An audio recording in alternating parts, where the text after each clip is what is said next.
Okay.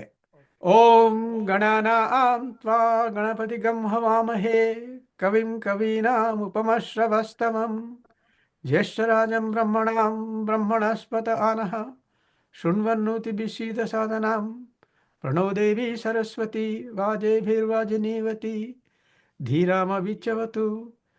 గణేశాయ నమ, సరస్వత్యై నమ. హరి ఓం. ఓం శాంతి శాంతి శాంతి. మిత్రులారా, నేడు మన సాహితీ యాత్ర ప్రసంగం ఇవ్వడానికి మన మధ్య ఉన్నవారు పద్మజ దేవులపల్లి గారు. దేవులపల్లి గారి వంశం చాలా ఫేమస్. ఇటు తెలంగాణలో ఒక దేవులపల్లి వంశం ఉంది, అటు ఆ, ఆంధ్రలో కూడా ఉన్నారు. దేవులపల్లి రామాంజరావు గారి పేరు విన్నారా మీరు ఎప్పుడైనా? విన్నాను సార్. ఆయన నాకు మేనమామ. ఆ, తర్వాత దేవులపల్లి కృష్ణశాస్త్రి గారు అటువైపు ఉన్నారు కదా, వారు కూడా ఉన్నారు సార్. అది మాకు బాగా దగ్గర వాళ్ళే సార్. దగ్గర వాళ్ళు, రైట్. సో అదే తర్వాత దేవులపల్లి ప్రభాకర్ రావు అని కూడా ఒక రచయిత ఉన్నారు సార్. రచయిత, ఉన్నారండి. రామానుజరావు తమ్ముడే. ఆహా. అంటే మేము ఇద్దరం కలిసి మేము చిన్నప్పుడు బాగా చదువుకున్నాం కలిసి. అయితే ఆ, వీరు చాలా నిష్ణాతులు, పండితురాలు. సంస్కృతము, తెలుగు, ఇంగ్లీషు, హిందీ ఈ భాషలన్నీ వచ్చు. తర్వాత వారు అసిస్టెంట్ ప్రొఫెసర్గా పనిచేస్తున్నారు కదా. అవునండి. సో ఇటువంటి క్వాలిఫికేషన్స్తో ఆవిడ తన పనులన్నీ వదిలిపెట్టుకొని ఈ సాహితీ యాత్ర మన మన కోసం ఇవ్వడానికి వచ్చినందుకు వారికి చాలా ధన్యవాదాలు. అయితే నేను ముందు ఒక 10 నిమిషాల పరిచయం ఇస్తాను. దాని తర్వాత వారు ఒక గంట మాట్లాడతారు. తర్వాత అతిథుల నుంచి ప్రశ్నలు వస్తే వారు ఆ ప్రశ్నలకు సమాధానాలు ఇస్తారు. ఈ 3 భాగాలు మన ప్రసంగంలో. ఒకటేమో నా పరిచయము, రెండవదేమో ప్రసంగము, మూడవదేమో ప్రశ్నోత్తర మాలిక. సో ఇంతవరకు మరి ఎవరు రాలేదు మన మిత్రులు ఎవరు. సో వస్తారని మనం ఆశిద్దాం. అయితే నేను వారి పుస్తకాలు కొన్ని చదివాను, అన్నీ చదవలేదు, నాకు చదవడానికి అవకాశం దొరకలేదు. తర్వాత కొన్ని కథలు చదివాను, కొన్ని కవితలు, కొన్ని వ్యాసాలు కూడా చదివాను. అయితే వీరు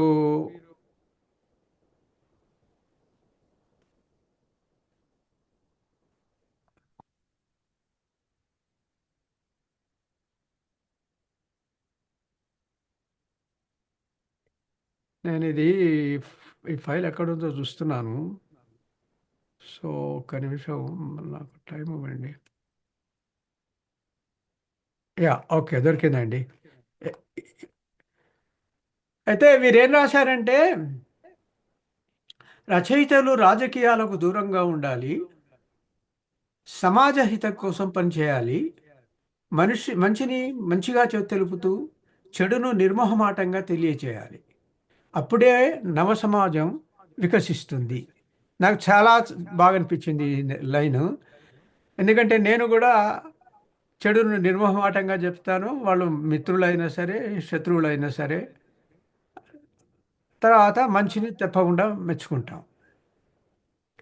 అయితే వారు ఏం రాశారంటే, ప్రతి రచయిత లేదా రచయిత్రికి కొందరు ఇష్టమైన సాహితీ పరులు ఉంటారు. నాకు గురుజాడ మరియు శ్రీశ్రీలను ఆదర్శంగా తీసుకున్నాను. వీరు ఇరువురు సాహిత్య సంస్కరణలోని సంస్కరణలతో సమాజంలోని రుగ్మతలను తొలగించే ప్రయత్నంలో విజయం సాధించడంతో నాకు వారిపై అత్యంత గౌరవం ఏర్పడింది. ఇక్కడే నాకు సమస్య వచ్చింది. గురజాడ గారు, శ్రీశ్రీ గారు చాలా ఫేమస్ అయ్యారు లాస్ట్ సెంచరీలో, 20వ సెంచరీలో. కానీ వారు ఎవరో సాహిత్య సంస్కరణలతో సమాజంలోని రుగ్మతలను తొలగించే ప్రయత్నంలో విజయం సాధించడంతో నాకు వారిపై అత్యంత గౌరవం ఏర్పడింది అని రాశారు పద్మజ గారు. దీనికి రిఫరెన్స్ ఇవ్వాలండి. ప్రతిసారి మనం వ్యాసంలో ఒక స్టేట్మెంట్ చేస్తే దానికి reference it should be founded by reference. ఈ రిఫరెన్స్ ఎక్కడ ఉంది మనకు? గురజాడ గారు, అంటే శ్రీశ్రీ గారు, మీరు మీరు ఇప్పుడు చెప్పకండి నాకు, తర్వాత చెప్పండి. మీ మీ మీ మీ మీ ప్రసంగంలో చెప్పొచ్చు వీటి జవాబులు. అయితే ఆ, వీరు రుగ్మతలను తొలగించే ప్రయత్నంలో విజయం సాధించారన్నారు. అయితే ప్రశ్న ఏమిటంటే గురజాడ గారు రాసిన ఏ పద్యము సమాజంలోని ఏ రుగ్మతను తీసేసింది? శ్రీరంగం శ్రీనివాసరావు గారు రాసిన పద్యాల్లో ఏ పద్యము కానీ ఏ కవిత సాహిత్య సమాజంలోని రుగ్మత తీసుకుంది? మనం ఏం చేసామంటే ఇప్పుడు చాలా ప్రాపగండా వ్యవహారం అయిపోయింది సాహిత్యం ఇప్పుడు. నేను ఇండియా వదిలిపెట్టి 60 ఏళ్ళు అయిందండి. దాని తర్వాత చాలా మార్పులు వచ్చాయి. దాంట్లో ఈ అరసం విరసం అనేటువంటి రెండు అసోసియేషన్స్ వచ్చాయి. అభ్యుదయ రచయితల సంఘం, విప్లవ రచయితల సంఘం. వీళ్ళు చేసిన ప్రచారము చాలా ఆ, వామపక్షవాదం. గురజాడ అప్పారావు గారు 2 స్టేట్మెంట్స్ ఇచ్చారండి. ఒకటేమో కన్యాశుల్కంలో అన్ని వేదాలలో ఉన్నాయి అని చెప్పేసి అనిపించారు ఒక ఆ, అగ్నిహోత్రావధానులు గారి వైఫ్తో. అన్ని వేదాలలో ఉన్నాయి అని అంటే ఇది వేదాలను ఒక విధంగా చులకన చేయడం. అది చాలా కామన్ ఫ్రేజ్ అయిపోయింది ఈ వామపక్ష వాదాల మధ్య. రసం విరసం ఎప్పటికీ దాంట్లో ఉండే వాళ్ళంతా మెంబర్స్ అంతా కూడా అన్ని వేదాలలో ఉన్నాయా అనేది ఒక జోక్ చేసేసారు. అయితే ఈ జోక్ చేసేసరికి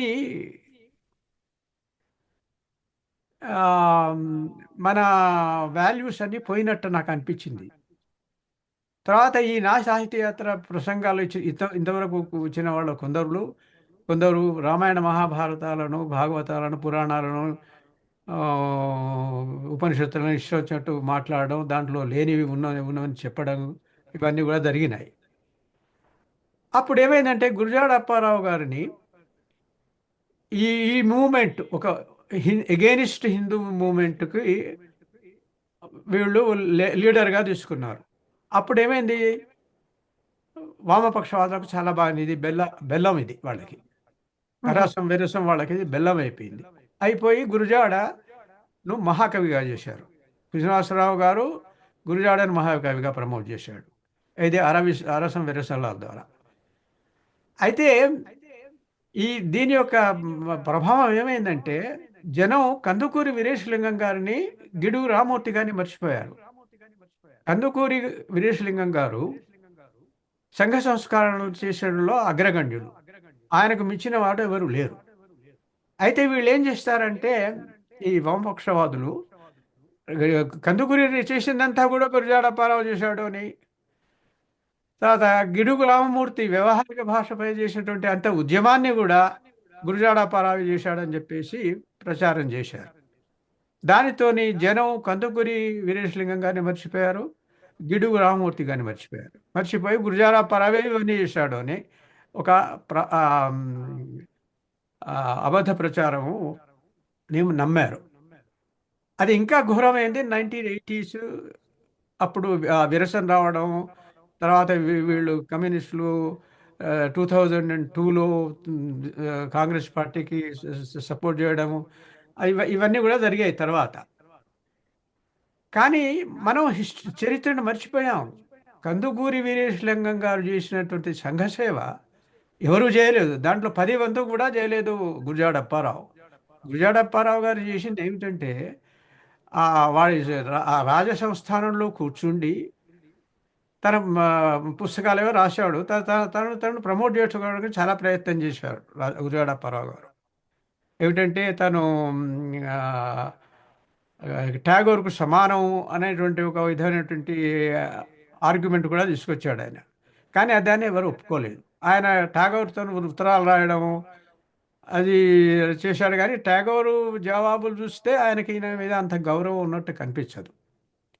తర్వాత ఆయన అనుకున్నారు ఇంగ్లీష్లో కవిత్వం రాద్దామని అనుకున్నారు. కానీ చివరికి ఎవరు వచ్చేసి మీరు తెలుగులో రాయండి అంటే తెలుగులోనే రాశాడు. తర్వాత ఏమైంది, ఆ కన్యాశుల్కం వచ్చింది. ఆ కన్యాశుల్కంలో రెండు ప్రధాన పాత్రలు ఏవైతే ఉన్నాయో ఆ రెండు ప్రధాన పాత్రలు కూడా ఆ, ప్రాచీన సాహిత్యం నుంచి తీసుకున్నాడు. మధురవాణి ఏమో వసంతసేన మృచ్ఛకటికంలోంచి. తర్వాత నేను ఈ మధ్య కొంచెం పరిశోధన చేస్తే తేలింది ఏంటంటే గిరీశం కూడా ఆ, ఒక మన మన మన తెలుగు సాహిత్య పంచ మహాకావ్యాల్లో ఒకటైనటువంటి ఆ, ఆ, పాండురంగ మహాత్యము రామకృష్ణ అది తెనాలి రామకృష్ణ రాశాడు. దాంట్లో ఆ, నిగమ శర్మ అనే ఒక క్యారెక్టర్ ఉంది. ఆ నిగమ శర్మ ఎగ్జాక్ట్లీ గిరీశం వల్లే ఉంటాడు. అయితే మరి ఆ, ఇది యాదృచ్ఛికంగా జరిగిందా అనేటువంటి ప్రశ్న వస్తుంది. ఎట్లా యాదృచ్ఛికంగా వస్తుంది ఇది? నిగమ శర్మ చాలా ఫేమస్ క్యారెక్టర్. గిరీశం కూడా ఫేమస్ యాక్టర్. అయితే గురజాడ అప్పారావు గారు తన గిరీశంను ఈ ఈయన ఈ యాక్టర్ ఈ క్యారెక్టర్ ఏదైతే ఉన్నారో నిగమ శర్మ దాని మీద ఆధారపడి చేశారా అనేటువంటి నాకు సందేహం వచ్చింది. అయితే నేను ఒక ఆర్టికల్ రాశాను. అది ఇంకా ఉంది. నేను ఎక్కడో ఇద్దరు ముగ్గురు స్నేహితులకు చూపించాను, కానీ నేను ఇంకా ప్రచురించలేదు ఆ ఆర్టికల్ను. ఇది గురజాడ అప్పారావు గారు చేసింది. తర్వాత గురజాడ అప్పారావు గారు చేసిన ఏ పద్యము సమాజంలో ఏ రుగ్మతను తీసుకేసింది అనేటువంటి చూసుకోవాలి. ఇప్పుడు కందుకూరి వీరేశలింగం గారు కాళ్ళ మీద నడిచి బస్సులో పోయి రైలు మీద పోయి ఆ ఆ, విధులను తీసుకొచ్చి కరెక్ట్ ఒక ఇల్లు కట్టించి వాళ్ళ స్కూలు పోనిచ్చి స్కూలు పంపి ఇటువంటి తన ఖర్చే పెట్టుకున్నాడు ఆయన కందుకూరి వీరేశలింగం గారు. గురిజాడ ఇవన్నీ ఏమీ చేయలేదు. ఆయన ఏదో అన్నాడు అంతేగాని తన కవిత్వంలో ఇట్లుంది అని చెప్పేసి దేశభక్తి కవిత్వం కానివ్వండి, లేకపోతే వేరే కవితలు ఉన్నాయి కదా మన ముత్యాల సరాల్లో, ఆయన కవితలో కొంచెం రాశాడు. అంతేగాని ఆయన ఫీల్డ్ వర్క్ ఆయన చేయలేదు. చేసినట్టు ఎక్కడా కూడా దాఖలాలు లేవు.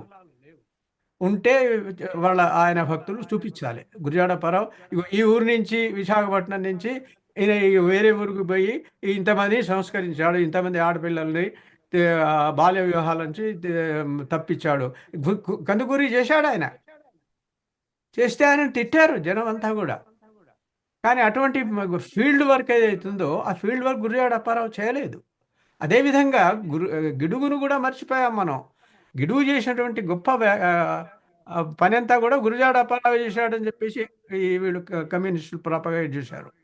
అంచేత ఎవరైనా సరే ఈ స్టేట్మెంట్ చేస్తే ఏమిటి, గురజాడ మరియు శ్రీశ్రీ సాహిత్య సంస్కరణలతో సమాజంలోని రుగ్మతలను తొలగించే ప్రయత్నంలో విజయం సాధించారు అని దేంట్లో చేశారు? చేయలేదు. ఇది గురజాడ విషయం. తర్వాత శ్రీరంగం శ్రీనివాస దగ్గరికి వస్తే ఆయన ఏమన్నాడు, ముందు ఆయన గురజాడ అప్పారావు గారిని మహాకవిగా ప్రమోట్ చేశాడు. ఎందుకంటే ఆయనకు చాలా ఇంపార్టెంట్. ఆయన కమ్యూనిస్ట్, మొదటి నుంచి ఆయన కమ్యూనిస్ట్ శ్రీశ్రీ. అయితే ఆయన ఈయనను ప్రమోట్ చేయడం వలన ఆయన స్టేటస్ కూడా పెరిగింది. చివరకు శ్రీరంగ శ్రీనివాసరావు రాసినటువంటి ఆ ఫేమస్ పద్యం ఏది ఉంటుందో, ఆ, వస్తున్నాయి వస్తున్నాయి, ఆ, ఆ, జగన్నాథ. ఈ చక్రాలు వస్తున్నాయని ఆయన రాశాడు కదా. చక్రాలు ఇంతవరకు వచ్చాయా? ఆయన పోయాడు కదా, వచ్చా రాలేదు. సమాజంలో ఏ మార్పులు జరిగాయి? పేదవాళ్ళు పేదవాళ్ళుగానే ఉన్నారు, ఇంకా పేదవాళ్ళు అయ్యారు.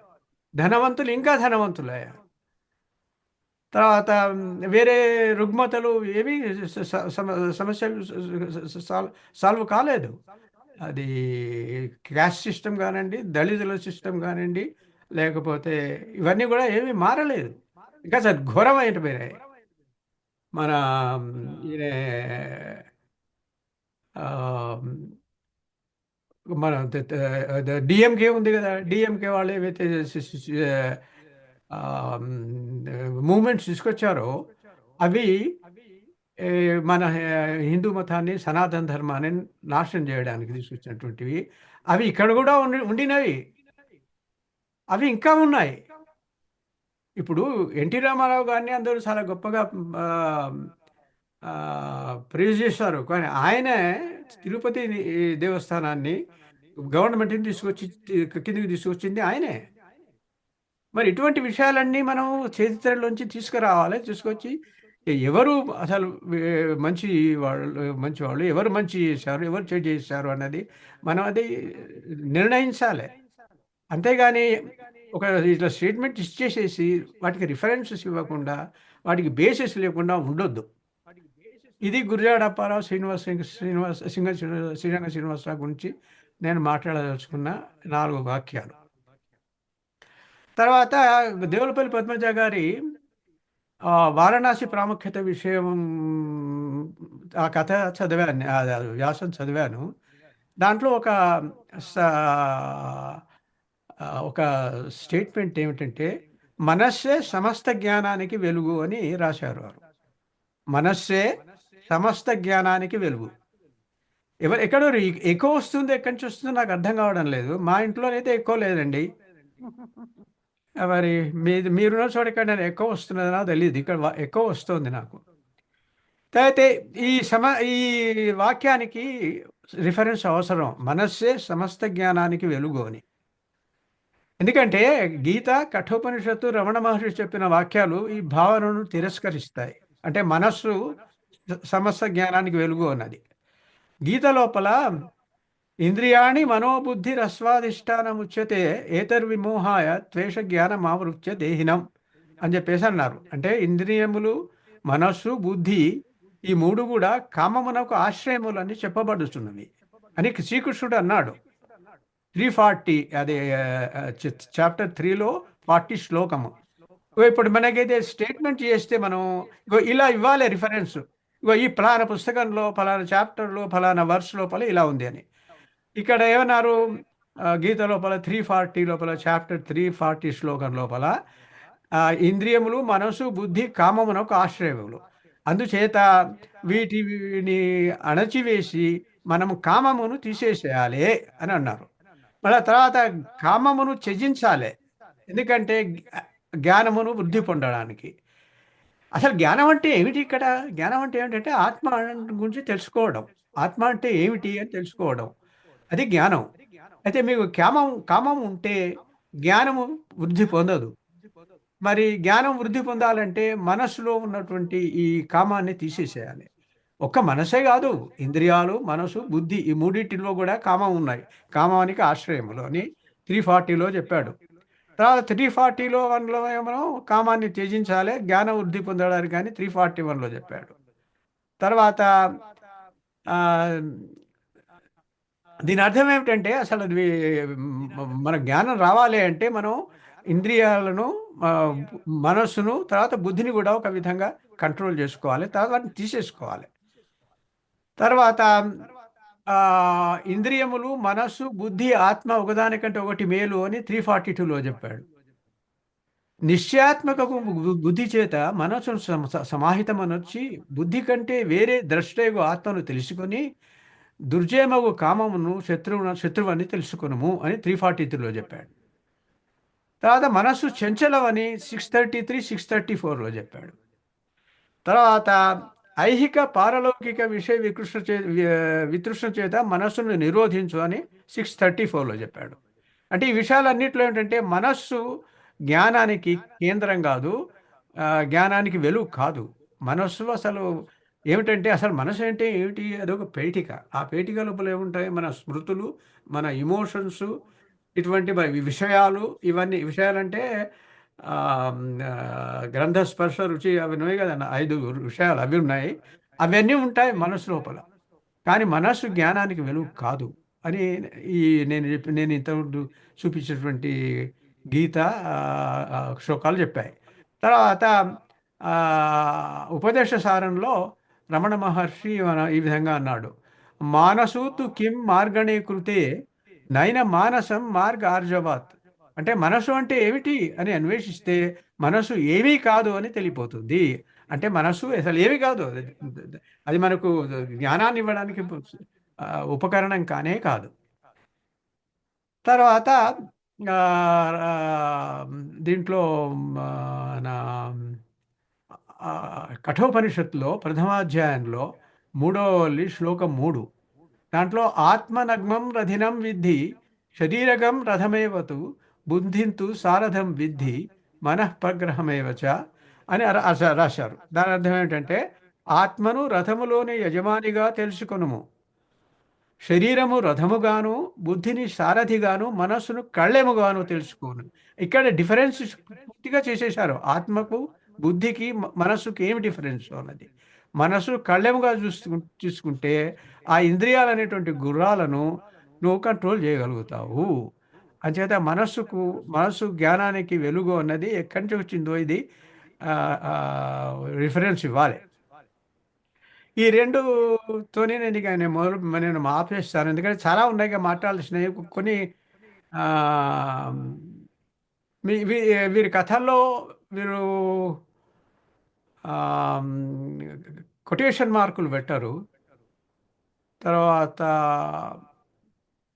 కొన్ని లాంగ్వేజ్ యూజ్ కూడా అంత ఆ, కొంచెం గందరగోళంగా ఉంటుంది. ఆ, ఒక లైన్ ఒకటి ఏమిటంటే, పని పని మన మనిషి అనే ఒక కథ లోపల ఇద్దరు కబుర్లు చెప్పుకుంటూ పని అయిపోయాక కాఫీ తాగి వెళ్ళిపోయేది. సో ఇది దీంట్లో ఏమిటి అసలు సెంటెన్స్ ఏమిటో కూడా అర్థం కాదు. తర్వాత ఆ, తన పనికి తన రక్తం పనికి రాదన్నారు, ఫుల్ స్టాప్ పెట్టేసి వైద్యులు టాక్సీ డ్రైవరు. అసలు తన రక్తం పనికి రాదన్నారు వైద్యులు, అక్కడే అక్కడ ఫుల్ స్టాప్ రావాలి. టాక్సీ డ్రైవర్కి అది వేరే కథ. ఈ విధంగా ఇటువంటి చాలా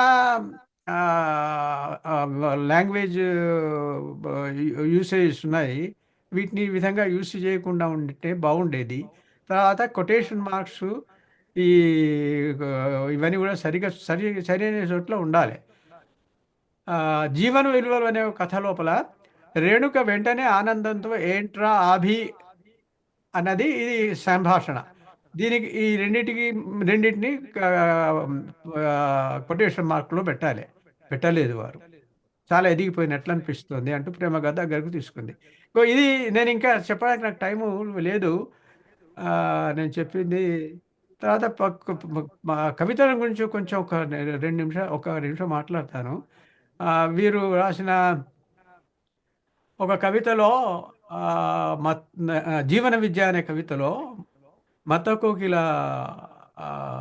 ఛందస్సుతో ఒక లైన్ ఉంది: ధాత్రియందున జన్మనిచ్చిన తల్లి పాడెడు పాటలే. ధాత్రి ఎందున జన్మం ఇచ్చిందా, ధాత్రి పైన జన్మం ఇచ్చిందా? ధాత్రి ఎందున అంటే ధాత్రి లోపల అన్నట్టు కదా. మరి ఇది ఏ విధంగా వచ్చింది ఇక్కడ? తర్వాత ఇటువంటి ఇంకో లైన్ ఏముందంటే, మైత్రి చూపెడు తల్లి చూపెడు మాధురి ప్రియ జోలలే. ఈ చూపెడు అనే 2 సార్లు ఎందుకు వచ్చాయి ఇది ఇక్కడ అనేటువంటి ప్రశ్న కూడా వస్తుంది. అంచేది కవితలు రాసేటప్పుడు చాలా జాగ్రత్తగా ఉండాలి, కథలు రాసేటప్పుడు. తర్వాత ఇంకా నేను వేరే కవితలు చదివాను, కానీ నాకు టైం లేదు ఇప్పుడు వీటి గురించి మాట్లాడడానికి. సో కవితలు కథల గురించి ఏదో సాలిపులాగా న్యాయంగా చెప్పాను. తర్వాత వ్యాసాన్ని గురించి వారి వ్యాసంలో ఉన్నటువంటి అవి కూడా చెప్పాను. ఇది దేవులపల్లి పద్మజ గారు ఈ విధంగా కొన్ని ఆమ్, ఆ, విపరీతంగా ఉన్నా కూడా వారు చాలా గొప్ప పుస్తకాలు రాశారు, 15 పుస్తకాలు. అది ఇంకొక నాకు అనుమానం వచ్చింది. ఇన్ని 15 పుస్తకాలు రాశారు కదా, ఈ పుస్తకాల హెడ్డింగ్లతో ఇంతవరకు చాలా పుస్తకాలు వచ్చాయి. ఇప్పుడు రాజకీయ నాయకులు స్వార్థత లేకుండా తమ జీవితాలను ఇచ్చారన్నటువంటి వాళ్ళ జీవితాలను ఇంతకుముందు చాలామంది చేశారు. తర్వాత హిందువుల పండుగలు అని నేను చాలా చిన్నప్పుడు 1850-52 ఆ ప్రాంతాల లోపల తెలంగాణలో సురవరం ప్రతాపరెడ్డి గారు అని ఆయన ఒక పుస్తకం రాశాడు హిందువుల పండుగలు అని. అప్పటి నుంచి ఇప్పటి వరకు చాలామంది రాస్తున్నారు. ఏమైనా కొత్త వచ్చాయా? ఏదైనా కొత్తది వస్తే తప్పకుండా రాయొచ్చు. ఇప్పుడు వీళ్ళ జీవితాల్లో ఏదైనా కొత్తది కనిపెట్టారనుకోండి మీరు, అప్పుడు మీరు రాయవచ్చు. ఇగో ఇది కొత్తగా వచ్చింది, సుభాష్ చంద్రబోసు జీవితంలో ఇది వచ్చింది, ఆయన ఎక్కడున్నాడో మనకు తెలుసు, ఆయన ఎక్కడ చచ్చిపోయాడు, ఇవన్నీ కూడా మనకు తెలియవు కదా. అంటే ఈ కొత్తవన్నీ కూడా తెలిస్తే అది రాస్తే బాగుంటుంది అని నా అభిప్రాయం. అనవసరంగా రాసిన వాటిని మళ్ళీ రాయడం ఎందుకు, కొత్త ఏమైనా ఇన్ఫర్మేషన్ వస్తే రాయొచ్చు అని. సో ఇలా ఇలా ఉన్నాయి కవితలు, కథలు, తర్వాత వ్యాసాలు. ఆ, ఆ, నేను నా పరిచయం దీంతో ఆపేసి ఆ, పద్మజ గారిని సాహితీ వేదికకు ఆ, ఆహ్వానిస్తున్నాను. ఆ వేదిక మీదేనండి. మీరు ఏమీ అనుకోవద్దు నేను ఇట్లా విమర్శ చేసినందుకు. అంటే మీరు అన్నారంటే మీకు విమర్శలు రాలేదు అన్నాను. మీ అదే విమర్శలు రాకపోవడం కూడా అది మంచిది కాదనుకుంటాను నేను. మీరే అన్నారు ఏమిటంటే నిర్మోహమాటంగా చెప్పాలి అని మీరే అన్నారు. అంచేత మీరు చెప్పిన పాటనే నీవు చెప్పిన విద్యే నిరజాక్షి అని అన్నట్టు, నిరాక్ష కాదు నిరజాక్షి అని నేను అది చూసుకున్నాను. మీరు ఏమనుకోవద్దు నేను ఇట్లా మాట్లాడినందుకు. ఓకే, ఇక మాట్లాడండి మీరు. మీకు గంట ఉంది టైము. నమస్తే సార్. వేదికకు నన్ను ఆహ్వానించినందుకు, సాహితీ యాత్రకు నన్ను పిలిచినందుకు ధన్యవాదాలు. మీ అభిప్రాయం విన్నాను నా సాహిత్యంపై. ముందుగా ఒక చిన్న సవరణ. నేను ఇంగ్లీష్లో ఎంఏ చేయలేదండి, తెలుగులో చేశాను, సంస్కృతంలో చేశాను, ఎంకామ్ చేశాను, పిహెచ్డి ఇన్ సంస్కృత్ చేశాను. సంస్కృత భాషలో పిహెచ్డి చేసి డాక్టరేట్ పట్టా పొందాను. ఇంగ్లీష్ చేయలేదు, నాకు ఆంగ్ల భాష ఎక్కువ రాదు. అది ఒక విషయం సార్, ఒక నిర్ధారణ. తర్వాత మీరు శ్రీశ్రీ గురించి చెప్పారు కదా, అది దాని క్లారిటీ ఇప్పుడే చెప్పేస్తున్నాను. నేను చదివినంత వరకు నేను విన్న కథలు, చదివిన పుస్తకాలను బట్టి సమాజంలో ఉన్న జాడ్యాన్ని వదిలించడానికి, చైతన్యం కలిగించడానికి, వాళ్ళందరినీ నిద్రాణమై ఉన్న కార్మికుల్లోని శక్తిని కవితల ద్వారా మేల్కొల్పాడు. నాకు అర్థమైన చిన్న జ్ఞానం అంతేనండి, అలాగే అర్థమైంది. తర్వాత మీరు ఇందాక చెప్పినట్టు గురజాడ చేసినటువంటి ఆ రచన కన్యాశుల్కం వల్ల బాల్య వివాహాలు చాలా వరకు తగ్గాయి. అలాగే ఆడపిల్లల విద్య కూడా చాలా పెరిగిందండి అప్పట్లో. ఆ తర్వాత అంటే ఈ 100 ఏళ్లలో బాలికల విద్య చాలా పెరిగింది, బాల్య వివాహాలు కూడా తగ్గాయని మరి అందరూ చెప్పారు అనుభవంతో. తర్వాత మీరు అన్నట్టు ఆయన సంస్కరణలు బయటికి వెళ్ళి ఫీల్డ్లోకి వెళ్ళి చెయ్యకపోవచ్చు, కానీ ఒక చిన్న సంఘటన ఆయన కన్యాశుల్కం రాయడానికి స్ఫూర్తినిచ్చింది. అదేంటంటే వాళ్ళ నాన్నగారితోనో వాళ్ళ బంధువులతోనో కలిసి ఆయన యలమంచిలి ఒక వివాహానికి వెళ్ళడం జరిగింది బాల్యంలో. అక్కడ 12 సంవత్సరాల అమ్మాయికి 40 సంవత్సరాల పెద్ద ఆయనతో వివాహం చేస్తున్నారు. అక్కడ కన్యాశుల్కము 1200 కోసమనో 120 రూపాయల కోసం, ఒక సంవత్సరానికి 10 రూపాయలు 100 రూపాయలు అలాగా అమ్మాయి వయసు లెక్క కట్టి కన్యాశుల్కంగా ఇచ్చేవారట. ఆ వివాహం అలా జరిగింది, ఆ జమీందారు వివాహము. అది చూసి ఆయన మనసు కలిసిపోయింది, చాలా బాధపడ్డారట. ఆయనకి అప్పుడే ఒక ఆలోచన వచ్చిందిట, ఇది పెద్ద సమస్య సమాజంలోను అని అనిపించింది. దాని తర్వాత ఆ స్ఫూర్తితో ఆయన ఆ నాటకం రాశారండి. మీరు అన్నట్టు వసంతసేన మన దాంట్లో మన ఆ అమ్మాయి పాత్ర వేసే పాత్ర అయ్యి ఉండొచ్చు. ఆ, స్ఫూర్తిగా తీసుకుని చేసి ఉండొచ్చు. అలాగే నిగమం శర్మ గిరీశంలో కొన్ని లక్షణాలు చూపించి ఉండొచ్చు. అలాగే సిమిలారిటీస్ మనకు కనిపిస్తాయి. కానీ ఆ ఆ రచన వల్ల, ఆ నాటకం వల్ల మార్పు వచ్చింది అని ఇతర దేశాలు కూడా ఆ, అన్నాయి. చాలా పత్రికల్లో చదివాను. అలాగే మన సీనియర్స్ అందరూ ఇంతకుముందు శతాబ్దపు కవులందరూ కూడా చాలా వరకు అది సమర్థించారు. ఆ ఆ రచన వల్ల చాలా మార్పు వచ్చింది అని నేను అంతే నమ్మాను. నాకు చిన్న జ్ఞానం సార్, నాకు అంత తెలీదు. అందుకని నేను అనుకున్నాను అనమాట, ఒక ఆడపిల్లల చదువు కానీ బాల్య వివాహాలు కానీ రూపుమాపడానికి గురజాడ గారు రాసినటువంటి దానివల్ల చాలా మార్పు వచ్చింది కాబట్టి అది సంస్కరణగానే భావించాలి అని అనుకున్నాను. అలాగే ఆయన రాసినటువంటి మెటిల్డా కథ కూడా ఒక వృద్ధుడికి ఒక చిన్న అమ్మాయితో వివాహం అవడం, అతను ఆ అమ్మాయిని ఆంక్షలు పెట్టి ఎవరు చూడకుండా బంధించడం, ఇటువంటివి జరుగుతాయి. ఇవన్నీ నిజంగా సమాజంలో ఉండకూడనటువంటి లక్షణాలు. వాటిని రూపుమాపడానికి ఆయన రచనలు చేశారని నేను అనుకున్నాను. తర్వాత మీరు అన్నారే ఆయన తెలుగు భాష కోసం ఉద్యమించలేదు అని. ఉద్యమించడం అంటే మన గిడుగువారంత కాకపోయినా గిడుగువారితో కలిసి ఉద్యమం చేశారండి. అది ఎలాగంటే 1910వ సంవత్సరానికి ముందే గిడుగువారు, మన అయ్యంగారు, జేకే ఏట్స్, తర్వాత గురజాడ, వీళ్ళు నలుగురు కలిసి ప్రతి పాఠశాలకి వెళ్ళి అక్కడ భాషలో ఉన్నటువంటి కష్టాన్ని, విద్యార్థుల యొక్క ఇబ్బందుల్ని తెలుసుకున్నారండి. దీనికి గిడుగు వారే గురజాడ వారిని తీసుకొని వెళ్ళారనమాట. తోడుగా అన్నీ పరీక్షిద్దాం, పర్యవేక్షిద్దామని.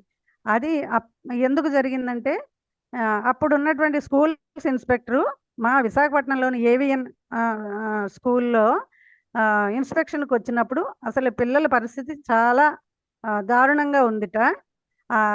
భాష, వాళ్ళ వ్యవహారము, పలకలేకపోవడము, ఇవన్నీ కూడా అప్పుడు మన గిడుగువారు, జేకే ఏడ్స్, తర్వాత శ్రీనివాస్ అయ్యంగారు, గురజాడ వారు మొత్తం తెలుగు ప్రాంతంలో ఉన్నటువంటి స్కూల్స్ అన్నీ కూడా పర్యవేక్షించి పరిస్థితులన్నీ తెలుసుకుని ఆ తర్వాత మన గిడుగువారు భాష మీద సంస్కరణలు అన్నీ చేశారు.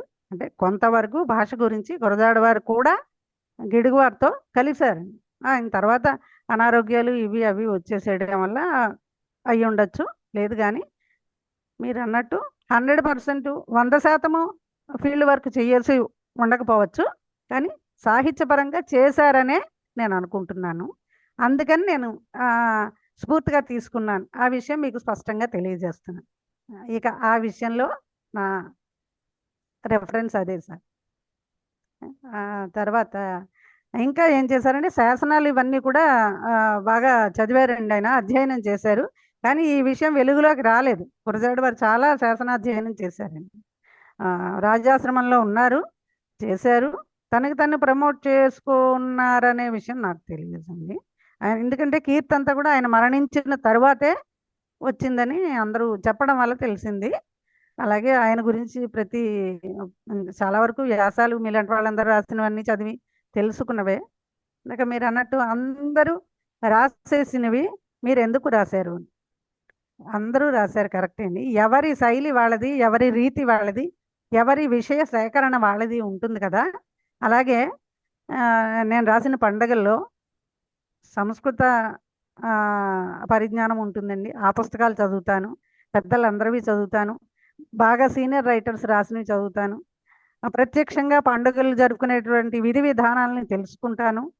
ఇవన్నిటితో క్రోడీకరించి తెలిసిన జ్ఞానంతో నాకు తెలిసిన రీతిలో రాసినటువంటి పండుగల పుస్తకం అది. శీర్షిక ఒకటే కావచ్చు, కానీ ఎవరి విషయం వారిది, ఎవరి శైలి వారిది, ఎవరి రీతి వారిది అని నా పండుగల విషయంలో చెప్తున్నాను. అలాగే దేశభక్తుల విషయంలో కూడా ఇప్పుడు గాంధీ, నెహ్రూ ఇలాంటి వాళ్ళందరూ అందరికీ తెలుసు. ప్రతి పండుగ చేస్తున్నారు. ప్రతిసారి వారి జన్మదినాలకి, జయంతులకి, వర్ధంతులకి వాళ్ళని పొగడ్డం, వాళ్ళు చేసినవి కీర్తించుకోవడం జరుగుతుంది. కానీ కొంతమంది నిజమైనటువంటి దేశ స్వాతంత్ర పోరాటంలో పాల్గొన్నటువంటి వాళ్ళవి, ఒక భగత్ సింగ్ కావచ్చు, సుభాష్ చంద్రబోస్ కావచ్చు, ఆజాద్ కావచ్చు, ఇలాంటి వాళ్ళు వాళ్ళ చరిత్ర, వాళ్ళ కష్టము, అలాగే పెంగళ వెంకయ్య గారు కావచ్చు, వీళ్ళవి పూర్తిగా సమాజానికి, నేటి తరం పిల్లలకి అందట్లేదని, వాళ్ళకి తెలియదని, వాళ్ళకి తెలిసినట్టు నేను తెలుసుకుని రాయడానికి ప్రయత్నించాను సార్. అటువంటి దేశభక్తులతో రాసినటువంటి పుస్తకమే ఈ మన నిజమైనటువంటి స్వతంత్ర దేశభక్తులు అన్నమాట అని నేను అనుకుంటున్నాను. అలాగే రాశాను. ఇక తర్వాత నా సాహితీ యాత్రలో 12 సంవత్సరాలకే చిన్న చిన్న కవితలు అవి రాసుకుంటూ ఉండేదని, దాని కవితలు అని అంటారని కూడా తెలియనటువంటి వయసు అనమాట. ఎవరి దగ్గరైనా చెప్తే నచ్చిన వాళ్ళు వినేవారు, నచ్చిన వాళ్ళు కసురుకునేవాళ్ళు, అంటే పెద్దవాళ్ళు. అలా ఉండేటటువంటి వయసు నుంచి ఆ వయసులోనే మువ్వన్నెల జెండా అని పేపర్లో ఒక ప్రకటన వచ్చింది.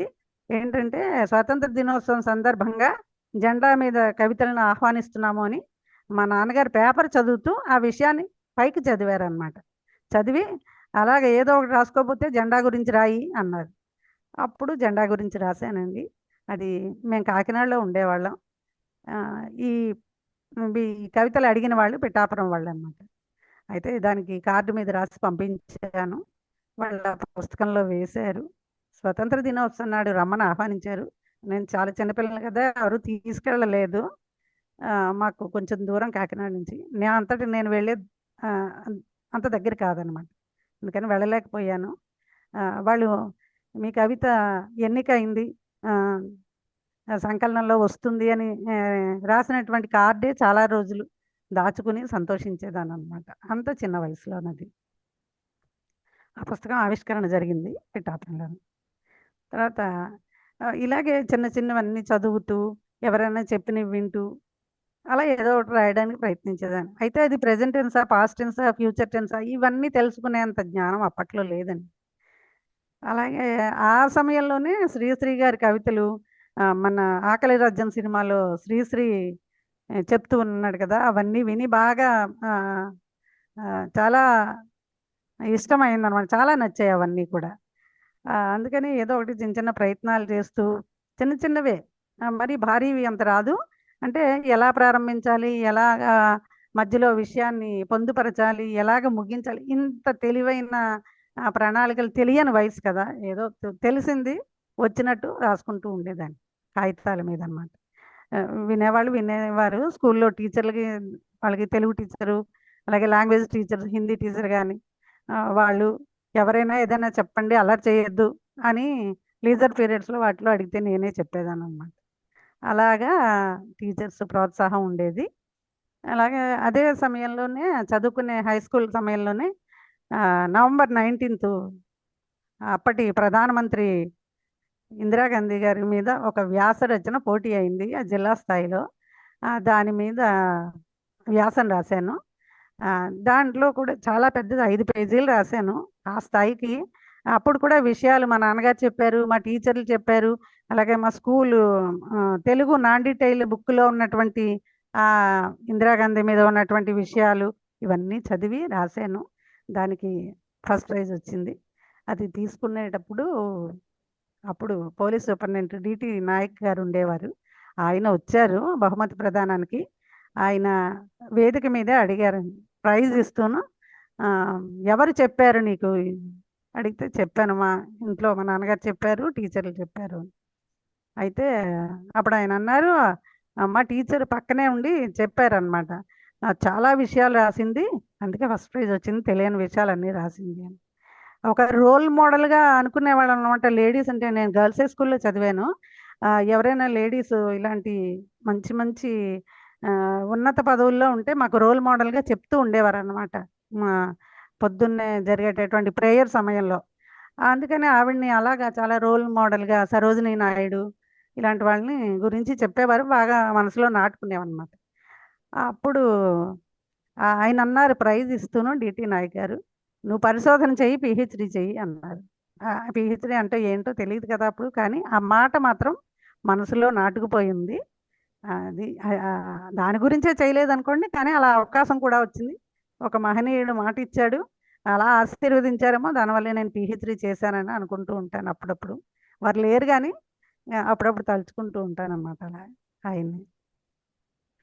తర్వాత ఇంటర్మీడియట్ చదివే రోజుల్లో మాకు క్లాసెస్ జరుగుతూ ఉండేవి, ఎక్కువ అకౌంట్ క్లాస్ జరుగుతూ ఉండేది, అన్నీ వింటూ ఉండేదాన్ని. ఆ, అప్పుడు కూడా ఇలాగే వాణిజ్య ప్రియ అని ఒక కవిత రాశాను. ఆ కవిత ఏమో మా కాలేజ్ మ్యాగజైన్లో వేశారు. ఆ, దానికి బహుమతి వచ్చింది. చాలా రోజులు ఆ మ్యాగజైన్ దగ్గర దాచుకున్నాను. ఇప్పుడు అది ఎక్కడో మిస్ అయిపోయింది, లేకపోతే మీకు తప్పకుండా చూపించే అవకాశం ఉండేది. ఆ, అలాగే వాణిజ్య ప్రియ ఫస్ట్ ప్రైజ్ వచ్చింది. వ్యాసాలు, కవితలు అలా రాస్తూ చిన్న చిన్న కథలు రాసేదాన్ని అనమాట. కానీ రాసినవి ఇలా ప్రింట్ చేస్తారు, పత్రికలకు పంపించాలి, ఇవన్నీ తెలీదు అనమాట, అంత తెలీదు. కానీ పత్రికల్లో వచ్చేవి చిన్న చిన్న కొటేషన్స్ లాంటివి ఉండేవి, చిన్న బాక్స్ లాగా ఉండి దాంట్లో వస్తూ ఉండేవి. అప్పుడు వీళ్ళందరూ ఉండేవారండి, మన శ్రీశ్రీ గారు ఉన్నప్పుడు. తర్వాత ఇంకా చాలా మంది, దాశరథి గారు, వీళ్ళందరూ ఏవో కొటేషన్స్ లాగా 4 లైన్లు అవి వస్తూ ఉండేవి. పైకి చదువుతూ ఉండేదాన్ని అనమాట. అలాగా విద్యార్థి దశలోనే మంచి ప్రోత్సహించే వాళ్ళు ఉండేవారు. అలాగే ఉండేది. అప్పుడు తెలిసిందనమాట, ఏదైనా పత్రిక పంపించాలి, వాళ్ళు వేసుకుంటారు. అయితే మాకు టైప్ చేయించాలి, పంపించాలి, పోస్ట్‌లో పంపించి ఇంత ఇంత నాలెడ్జ్ లేదండి అంత. అందుకని ఏమీ పంపలేదు.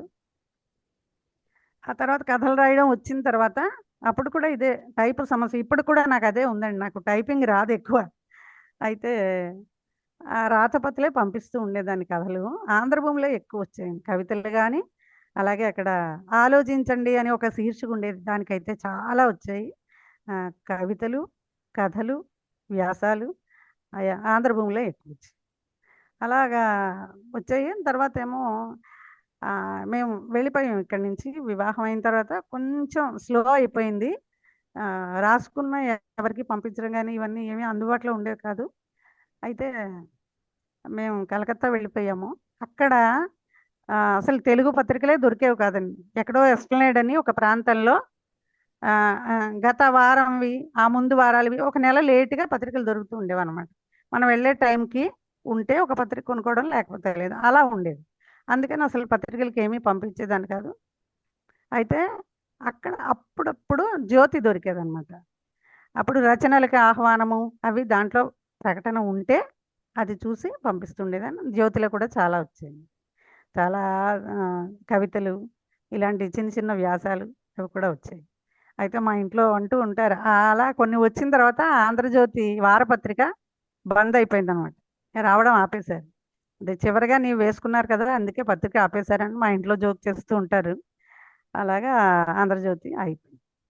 దాని తర్వాత ఎక్కువగా వచ్చింది ఏంటంటే 2000 నుంచి కొంచెం ఎక్కువ విరివిగా కవితలు, మన వార్తాపత్రికలో 100 కవితల పైనే వచ్చాయండి. రోజు వేసేవారు. మాకు ఆఫీసు, యూనివర్సిటీకి దగ్గరలో ఆఫీస్ ఉండేది, వార్తా ఆఫీసు. అక్కడ పట్టుకెళ్ళి ఇచ్చేదాన్ని. అయితే చేతి వ్రాత కూడా వాళ్ళు తీసుకునేవారనమాట. 100 కవితల పైన వార్తాపత్రికలో వచ్చాయి. అన్ని పత్రికల్లో అన్నిట్లో కూడా అప్పటి నుంచి కొంచెం 2002 నుంచి మరీ ఎక్కువ వ్యాసాలు కానీ, కథలు కానీ, కవితలు కానీ బాగా అప్పటి నుంచి. ఆ తర్వాత అన్నీ రాస్తాను. సమీక్ష, అయితే గేయం, ఇవన్నీ రాస్తాను కానీ గేయాలు అవి ఎక్కువ వేయరు కదా. అలాగా ఇప్పుడు ప్రతి ప్రముఖ పత్రికల్లోనూ వస్తుందండి. వారపత్రికల్లో, అలాగే పక్షపత్రికలు, మాసపత్రికలు, దినపత్రికలు అన్నిట్లో కూడా వస్తాయి. సుమారుగా ఒక సంవత్సరానికి 150 వరకు పబ్లిష్ అవుతూ ఉంటాయండి. కథ అయినా, కవిత అయినా, పద్యమైనా, వ్యాసమైనా ఏదో ఒకటి. రెగ్యులర్గా కొన్ని పత్రికలకు ఇస్తూ ఉంటాను. అదేంటంటే థింసా ఒకటి, తర్వాత మకర సంధ్య ఒకటి, శ్రీ వెంకటేశం పత్రిక ఒకటి, తర్వాత ఏమో సప్తగిరి ఒకటి. సప్తగిరిలో ఏంటంటే ప్రతి 3 నెలలకి ఒకటి వేస్తారనమాట. అక్కడ ఒకటి. తర్వాత భక్తి పత్రిక, కనకప్రభ, విజయవాడ కనకదుర్గ ప్రభ, వీటన్నిటికీ ఇస్తూ ఉంటాను. సాహిత్యం మీద రాస్తాను, ఆధ్యాత్మికమైనవి ఎక్కువ రాస్తాను.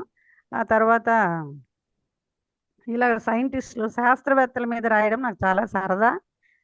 ఎందుకంటే నేను సైన్స్ చదువుకోలేదు. ఇలాగ ఎవరి గురించైనా రాద్దాం అనుకున్నప్పుడు వారి గురించి బాగా అధ్యయనం చేస్తామనే ఉద్దేశంతో శాస్త్రవేత్తల గురించి రాయడం సరదా. అలాగా రచనలు చేస్తూ ఉంటానన్నమాట, తెలిసినవన్నీ కూడా. అలాగే నా రచనలేమో 14 వరకు అయ్యాయి. 14వది మొన్న ఈ నెల డిసెంబర్ 29న మండల్ బుద్ధప్రసాద్ గారును, వైఎల్పి గారును, యార్లగడ్డ లక్ష్మీప్రసాద్ గారు విజయవాడ మహాసభల్లో ఆవిష్కరించారు. అది అది ఈ పుస్తకం అన్నమాట. మొదటి నుంచి రాసినవి 14 పుస్తకాలు అయితే 15 పుస్తకాలకి 14 పుస్తకాలు ఆవిష్కరించాను. ఒకటి రెడీగా ఉంది. అయితే మొదటిది మల్లెలు, ఇదిగో. తర్వాత ఒక్కొక్కటి చూపిస్తాను. శ్రీకృష్ణ మనోహరం, అలాగే సుభాషిత భాస్కరం ఏంటంటే అది గద్యము పద్యము రెండు కలిపనమాట. అది ముందు ఏం చేశానంటే ఇలా ప్రకృతి పలుకుల్లో లోకరీతులని రాశాను. దీనికి శీర్షిక సి నారాయణ రెడ్డి గారే సెలెక్ట్ చేశారండి. ఇది చాలా బాగుంది. వచన సాహిత్య శతకము, 108 ఉంటాయి. ఒకటి చదివి వినిపిస్తాను మీకు. లోకరీతి నేర్వవే మనస అనే మకుటంతో రాసినటువంటి అన్నమాట ఇవి. ఒకటి చదివి వినిపిస్తాను.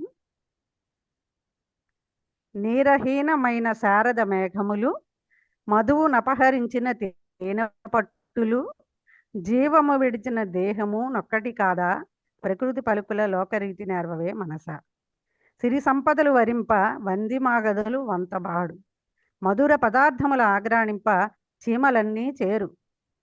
లక్ష్మి లేని నారాయణుడైన నూలుపోగు విలువ చేయునా, ప్రకృతి పలుకుల లోకరీతి నేర్పవే మనస. ఇలాగా ఇది నేను రాసిన దానికి మళ్ళీ దానినే చందోబద్ధంగా రాయడం జరిగిందనమాట. మా వారు నేను కలిసి రాసాం. ఇది ఒక పక్కనేమో భజనము, ఒక పక్కనేమో చందోబద్ధమైనటువంటి పద్యము ఉంటుంది.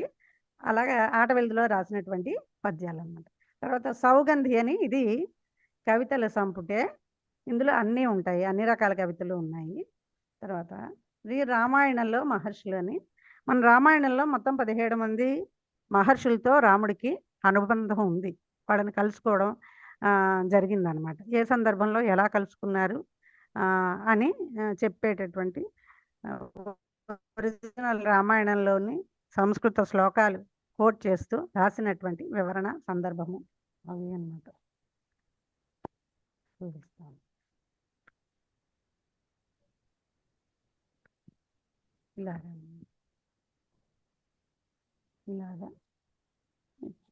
ఇది శ్రీహరి నామాలు ఏంటంటే ఇది 3 భాషలండి. ఏంటంటే తెలుగు లిపిలో ఒకటి, సంస్కృత లిపిలో ఒకటి, పక్కనే ఇంగ్లీష్లో ఒకటి స్పెల్లింగ్. ఇలా ఎందుకు రాశాము అంటే, నాకు ఉజ్జయినిలో ఉన్నటువంటి విక్రమ్ యూనివర్సిటీ ప్రొఫెసర్ గారు నాకు ఒక సలహా ఇచ్చారండి. నేను అందులో ముందు ఇంగ్లీష్ రాయలేదు, సంస్కృతము తెలుగు మాత్రమే రాశాను. రాసి ఆయనకి ముందు మాట రాయండి సార్, ఎలా ఉందో చూడండి అని చెప్తే ఆయన ఒక సలహా ఇచ్చారండి. అమ్మ, మీ అబ్బాయి ఉన్నాడు కదా, మీ అబ్బాయికి సంస్కృతం వచ్చా అన్నాడు. వాడు ఇంకా చాలా చిన్నపిల్లాడండి. రాదు సార్ అన్నాను. అయితే తెలుగు చదవడం వచ్చా అన్నారు. ఇంకా రాదు సార్, వాడు సిబిఎస్ఈ చదువుతున్నాడు, తెలుగు రాదని. ఆ రెండు రావు కదా, ఇప్పుడు పిల్లలందరికీ అదే ప్రాబ్లము, కాబట్టి నువ్వు ఇంగ్లీషు స్పెల్లింగ్లో కూడా ఆ నామాన్ని రాయి అని చెప్పారండి. అందుకని ఆ 3 కలిపి రాశాను. అలా ఎప్పుడైనా ఇది సహస్రనామాలండి. ఇది ఎలాగ రాశానంటే, మామూలుగా మనం విష్ణుమూర్తి నామం కానీ, కృష్ణుడి నామం కానీ, రాముడి నామం కానీ ఇలా చదువుతూ ఉంటే కొన్ని కష్టమైనటువంటి నామాలు ఉంటాయి, పలక లేనటువంటి నామాలు ఉంటాయి. అది మరి 2-3 సార్లు చదివితే కానీ స్పెల్లింగ్ సరిగ్గా రాదు, పలకలేం. అటువంటి ఇబ్బందులు వస్తుంది కదా అని ఆ మొత్తం విష్ణుమూర్తికి సంబంధించినటువంటి అన్ని సహస్రాలు పక్కన పెట్టుకుని అందులో ఉన్నటువంటి సులువైన నామాలన్నీ సేకరించి కొన్ని నేను కలిపి నా సొంతంగా ఓ 270 వరకు కలిపానండి. కలిపి ఈ సహస్రనామావళి తయారు చేయడం జరిగిందనమాట. ఇది తయారు చేసి ఆవిష్కరించిన తర్వాత చాలామందికిచ్చాను. అందరూ కూడా చదువుకోవడానికి సులువుగా బానే ఉందని అన్నారనమాట. ఇందాక మీరన్నట్టు సార్ విమర్శలు రాలేదు కాదు. మీరు చెప్పినవి చాలా మంచి విషయాలు చెప్పారు. నేను చాలా సంతోషంగా తీసుకున్నాను. నాకు టైపు రాకపోవడం వల్ల ఇందాక మీరు చెప్పినటువంటి పంక్చుయేషన్ మిస్టేక్స్ వచ్చాయి. సవరించుకుంటాను తప్పకుండా. తప్పకుండా సవరించుకుంటాను. తర్వాత రిఫరెన్స్‌లు కూడా నేను ప్రతిదానికి ఇస్తాను సార్. అంటే పత్రికల్లో వాళ్ళు రిఫరెన్స్‌తో కింద కోట్ చేయరు కదా! అపెండిక్స్ రాయరు కదా! లేకపోతే ప్రతిదానికి ఇస్తాను సార్. సాధారణంగా ఇస్తాను. ఇప్పుడు దీంట్లో రాయడం అవ్వలేదు. అన్ని పుస్తకాలు టోటల్‌గా రాసేసాననమాట. ఏమేం చదివానో రాసాను. అందుకని అలా జరిగింది. తర్వాత శ్రీమానస అని కథల సంపుటి సార్ ఇది. శ్రీమానస. అయితే దీంట్లో సామాజిక సమస్యలన్నీ ఉన్నటువంటి సమాజంలో మనం ఎక్కువగా ఎదురవుతున్నటువంటి సమస్యలు, తెలుసుకుంటున్నటువంటి సమస్యల్ని అందులో ప్రస్తావిస్తూ నా వంతు పరిష్కారం ఏం చూపించగలను అని పరిష్కారంగా ముగింపు అలా ఇస్తూ రాసినటువంటి కథలన్నమాట. ఎక్కువ విలన్ లేకుండా రాసినటువంటి కథలే ఉంటాయి సార్. సంసారానికి, మనసుకి, సమస్యలకి, సమాజానికి సంబంధించినటువంటి సున్నితమైన మంచి మనుషులే ఎక్కువ ఉంటారు నా కథల్లోనూ. నేను వేరే సామాజిక కథలే ఎక్కువ రాశాను. ఈ మధ్యనే ఒక హాస్య కథ హాస్యానందంలో వచ్చింది. 4, 5 రాశాను గానీ నేను ఎప్పుడూ హాస్య కథలు పంపలేదు ఎవరికీను. శృంగార కథలు రాయలేదు. అలాగే సరసమైన కథ కూడా నాకు రాయడం రాదు. ఎక్కువ సామాజిక కథలే రాస్తాను సార్. అలాంటి కథలే దీంట్లో ఉన్నాయన్నమాట. విమర్శలు రాకపోవడం కాదా, నా ఎదురుకుండా రాలేదు. అది నేను చెప్పింది. విమర్శించి ఉంటారు, లోపాలు ఉంటాయి కదా! అయితే మీరు చెప్పినవన్నీ నేను ఫాలో అవుతాను. తప్పకుండా అవన్నీ సవరించుకుంటాను సార్. దాని తర్వాత ఇది వ్యాస సాహితీ 1 సార్. ఇది వ్యాస సాహితీ 2. ఇది వ్యాస సాహితీ 3. 1, 2, 3 అన్నమాట.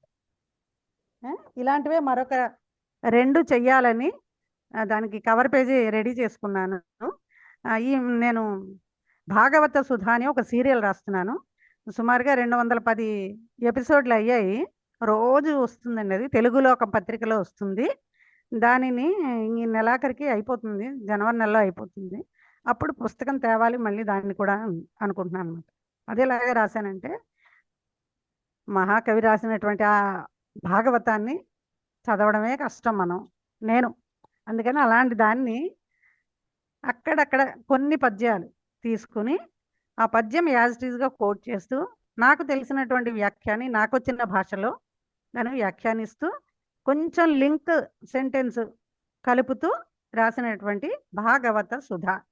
సుమారుగా 225 వరకు పద్యాలు వస్తాయండి దాంట్లో. దాని వ్యాఖ్యానం ఉంటుంది. కథ కూడా ముందుకు నడుపుతూ క్లుప్తంగా ఇంపార్టెంట్ పద్యాలన్నీ కోట్ చేస్తూ వ్యాఖ్యానం రాశానన్నమాట. అది కూడా త్వరలో ఆవిష్కరణ జరగాలి. తర్వాత నేను రాసినటువంటి సంస్కృత కేజీ టు పీజీ అని ఒక గ్రామర్ రాశాను సార్. అది ఎందుకు రాయవలసి వచ్చిందంటే దానికి ప్రేరణ, అవసరము, ప్రయోజనము అన్నీ కూడా పిల్లలకి, డిగ్రీ పిల్లలు, పీజీ పిల్లలకి అనమాట, ఇంటర్మీడియట్ పిల్లలకి. ఎలాగంటే అసలు సంస్కృత భాష ఏ పరిచయం లేకుండా వాళ్ళు వస్తారు. వాళ్ళకేమో అంటే దేవనాగరి, హిందీ చదువుకునే వస్తారు. కానీ అంతవరకే, ఇంకా ముందుకు వెళ్ళరు అనమాట. కష్టమైన ప్రొనౌన్సియేషన్ పలకలేరు వాళ్ళు. చూసి డైరెక్ట్‌గా సంస్కృత పదాన్ని చూసి చదవలేరు. అందుకని బుక్స్ అన్నీ, టెక్స్ట్ బుక్స్ సంస్కృతంలోనే ఉంటాయి. వాళ్ళకి అర్థమయ్యేలాగా రాయాలంటే ఒక్కొక్క స్టూడెంట్‌కి నేను వాడికి తెలుగు వస్తే ఆ సంస్కృత పదం కింద తెలుగు, వాడికి ఇంగ్లీష్ వస్తే సంస్కృత పదం కింద ఇంగ్లీషు అలా రాసి ఇచ్చి నేర్పాననమాట. అలా ఇస్తూ ఉంటే ఒక క్లాస్‌కి సుమారుగా 60, 70 మంది ఉంటూ ఉంటారు. అలాగే ఎన్నో బ్యాచ్‌లు అయిపోయిన తర్వాత ఒక స్టూడెంటే నాకు సలహా ఇచ్చాడు. మేడం ఎంతమందికి మీరు రాస్తారు ఇలాగా? వద్దు, మీరు బుక్ వేయండి మేడం, ఇవన్నీ మీరు రాసినవే కదా. అంటే నేను నోట్స్‌లో రాసుకుని వెళ్ళి చెప్పేదాననమాట. అవన్నీ బుక్ వేయండి మేడం, అన్నాడు. అలాగే లే అని ఊరుకున్నాను, సీరియస్గా తీసుకోలేదు. అయితే వాడు అప్పటితో ఊరుకోకుండా వాడి ఇంటికి వెళ్ళి చెప్తే వాళ్ళ నాన్నగారు బుక్ నేను వేయిస్తాను, మీ మేడమ్ గారిని రెడీ చేసుకోమను అని కబురు పెట్టారు. అది నాకు కొంచెం అవమానంగా ఫీల్ అయ్యాను అనమాట. నేను పర్వాలేదు, భగవంతుడి దయ వల్ల వేయించుకోగలను. అప్పుడు నేను అయితే ప్రెస్ల చుట్టూ తిరిగానండి. అక్కడ 3 భాషలు వెయ్యాలి వాడిని. తెలుగు, హిందీ, సంస్కృతం, ఇంగ్లీషు వెయ్యాలండి. హిందీ ఎందుకంటే second language, mother tongue Hindi వాళ్ళు వస్తారు పిల్లలు. వాళ్ళకి వ్యాఖ్యానం హిందీలో అర్థం అవ్వాలి, ఇంగ్లీష్ వాడికి ఇంగ్లీష్లో అర్థం అవ్వాలి. నాకు అంత ఇంగ్లీష్ రాదు, నేను బుక్స్ చూసి నేర్చుకున్నాను అనుకోండి. పిహెచ్డి కూడా ఇంగ్లీష్లోనే చేశాను. అయితే దానికోసమని ప్రెస్ల చుట్టూ తిరిగాను. వాడు 3 ఫ్యాంట్లతోటి 3 లాంగ్వేజ్లో మేము వెయ్యం, కుదరదన్నాడు. అప్పుడు చాలా కష్టపడి మా ఇంట్లోనే మా వారు, మా మరిది వాళ్ళు టైప్ చేశారండి ఈ భాషలని. టైప్ చేస్తే అది స్పైరల్ బైండింగ్గా చేసి 100 కాపీలు తయారు చేయించి నేనే, చాలా డబ్బులు ఖర్చు అయ్యాయి, అలాగే ఇచ్చి పంచిపెట్టాను. అయితే నేను చెప్పాను, వాళ్ళు చదివేసుకున్నాక బుక్స్ వెనక్కి ఇచ్చేయండి నాన్న, నేను మళ్ళీ మరొక బ్యాచ్కి ఇస్తాను అని. వాళ్ళు ఎవరు ఇవ్వలేదండి. ఆ బుక్ ఇప్పుడు ప్రింట్ వేయించాలంటే అది ప్లాఫీలో ఉందన్నమాట. ఆ ప్లాఫీలు ఇప్పుడు రావట్లేదు. అది నా దగ్గర అలా ఉంది. నేను రాసుకున్న నోట్స్ ఉంది, ప్లాఫీ ఉంది. అది ప్రింట్ చేయించాలంటే మళ్ళీ ప్రెస్ వాళ్ళు ఆ ప్లాఫీలు రావట్లేదు, ఆ మ్యాటర్ తెలీదు అంటారు వాళ్ళు. అదే సమస్య అన్నమాట. అయితే గణేష గీతాలు రాశాను. ఇదిగో సార్ ఫైల్ అంతాను. ఒక గీతం పాడి మీకు వినిపిస్తాను. పాడొచ్చు కదా? ఒక గీతం పాడవచ్చా? తప్పకుండా మీరు ఇష్టం వచ్చినట్టు మీరు చేయొచ్చు. మీకు 1 అవర్ టైం, 1 అవర్, ఇంకా కావాలంటే ఎక్కువ టైం తీసుకోండి. అవునా? తీసుకోండి, ఎక్కువ టైం తీసుకోండి, దాంట్లో ఏం లేదు. అవునా? ఇదిగో ఇలా తయారు చేసి పెట్టుకున్నాను ఫైలు. చెయ్యాలి నాకు. ఒక్కటి పాడతాను. పాడండి. నాకు సంగీత పరిజ్ఞానం లేదు, ఎలా పర్వాలేదు, వచ్చినా పర్వాలేదు, పర్వాలేదు. సాహిత్యం మాత్రం చూడండి. యా. పరవశించి పలుకరే గణపతి నామం, తనివి తీర కొలువరే గణపతి పాదం. పరవశించి పలుకరే గణపతి నామం, తనివి తీర కొలువరే గణపతి పాదం. కరుణకై కాంచరే నిర్మల రూపం, ధైర్యానికి మ్రొక్కరే నిర్భీతి రూపం. విజయానికి వేడరే నిర్విఘ్న రూపం, కైవల్యానికి చేరరే నిర్వాణధామం. పరవశించి పలుకరే గణపతి నామం, తనివి తీర కొలువరే గణపతి పాదం. ఖేదములు కడతీర్చే సంకటహరణం, దోషములు దునుమాడే నిర్దోష రూపం. వేదనలు తొలగించే నిర్వేదనాశనం, అభయహస్తమిచ్చేటి నిష్కామరక్షణం. పరవశించి పలుకరే గణపతి నామం, తనివి తీర కొలువరే గణపతి పాదం. తలచినంత నిలిచేటి శ్రీతమందారం, పిలిచినంత పలికేటి వరద రూపం. సిద్ధి బుధులు చేకొన్న ఆగమసారం, సకల భువనాల నెలకొన్న భువనాధారం. సకల భువనాల నెలకొన్న భువనాధారం. పరవశించి పలుకరే గణపతి నామం, తనివి తీర కొలువరే గణపతి పాదం. పరవశించి పలుకరే గణపతి నామం. బాగుంది, అది సార్, చాలా బాగుంది. ఇలాంటివి రాశాను. ఇది బుక్, ఇది చాలా బాగుంది. కూడా బుక్ అయింది. అది సార్ నా సాహిత్యము. అలాగే సమీక్షలు చాలా రాశాను. పెద్ద పెద్ద కవులు గా ప్రఖ్యాతి చెందినటువంటి కొలకలూరి ఈనాక్ గారివి రాశాను, చాలామందివి రాశాను సార్. అవన్నీ కూడా పబ్లిష్ అయ్యాయి. వారికి తెలియకుండా, అంటే ఎందుకు వారికి బహుమతి వచ్చింది తెలుసుకోవడం కోసం ఆ బుక్ ఎక్కువ అధ్యయనం చేసేదాన్ని. అలాగ రాశాను కదా, చదివాను కదా అని సమీక్షలు రాశాను. ఆ తర్వాత ప్రింట్ అయిన తర్వాత వాళ్ళకి తెలిసేది, వాళ్ళు ఫోన్ చేసి అప్రిషియేట్ చేసి ప్రశంసించేవారు. అలాగా చాలా సమీక్షలు చేశాను అన్నమాట. ఇది నా సాహితీ ప్రయాణము. ఆ, అలాగే ఆ, పరిశోధన పత్రాలు 4 భాషల్లోనూ రాశాను. చాలానే సెమినార్స్లో ప్రజెంట్ చేశాను, పబ్లిష్ అయ్యాయి. అలాగే సంకలనాలు అనేకము.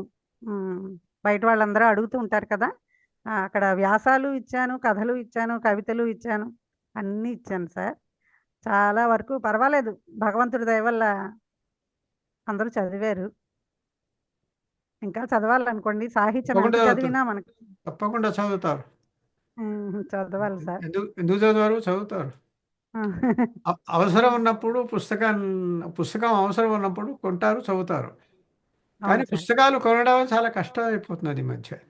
ఆ, ఎవ్వరు కొనడం లేదు, మనం ఇచ్చినా కూడా చదవట్లేదు సార్. చదవటం లేదు. దానికి నేను మనసు కష్టపెట్టుకున్నటువంటి ఒక విషయం చెప్తాను మీతోటి. నేను రాసినటువంటి ఎక్కువ నేను సి నారాయణ రెడ్డి గారితో, పోతుకూచి సాంబశివరావు గారితో వేదికలు ఎక్కానండి. మన త్యాగరాజ గాన సభ, రవీంద్ర భారతి, వాటిల్లో ఉమ్, డాక్టర్ పోతుకూచి సాంబశివరావు గారు మా పెదనాన్నగారు. ఉమ్. ఆయన శతాధిక గ్రంథకర్త. ఆయన చిన్నప్పటి నుంచి కూడా నన్ను సభలకి వాటికి తీసుకెళ్ళేవారు. ఆయన ఆయన అన్ని పేరు నాకు తెలుసు, ఆయన కూడా చదివాను నేను, పొత్తుకూరి ఆ, సాంబశివరావు. చదివారా? చదివాను. మా పెదనాన్నగారండి, మా వారికేమో స్వయాన మేనమావ. ఐసి.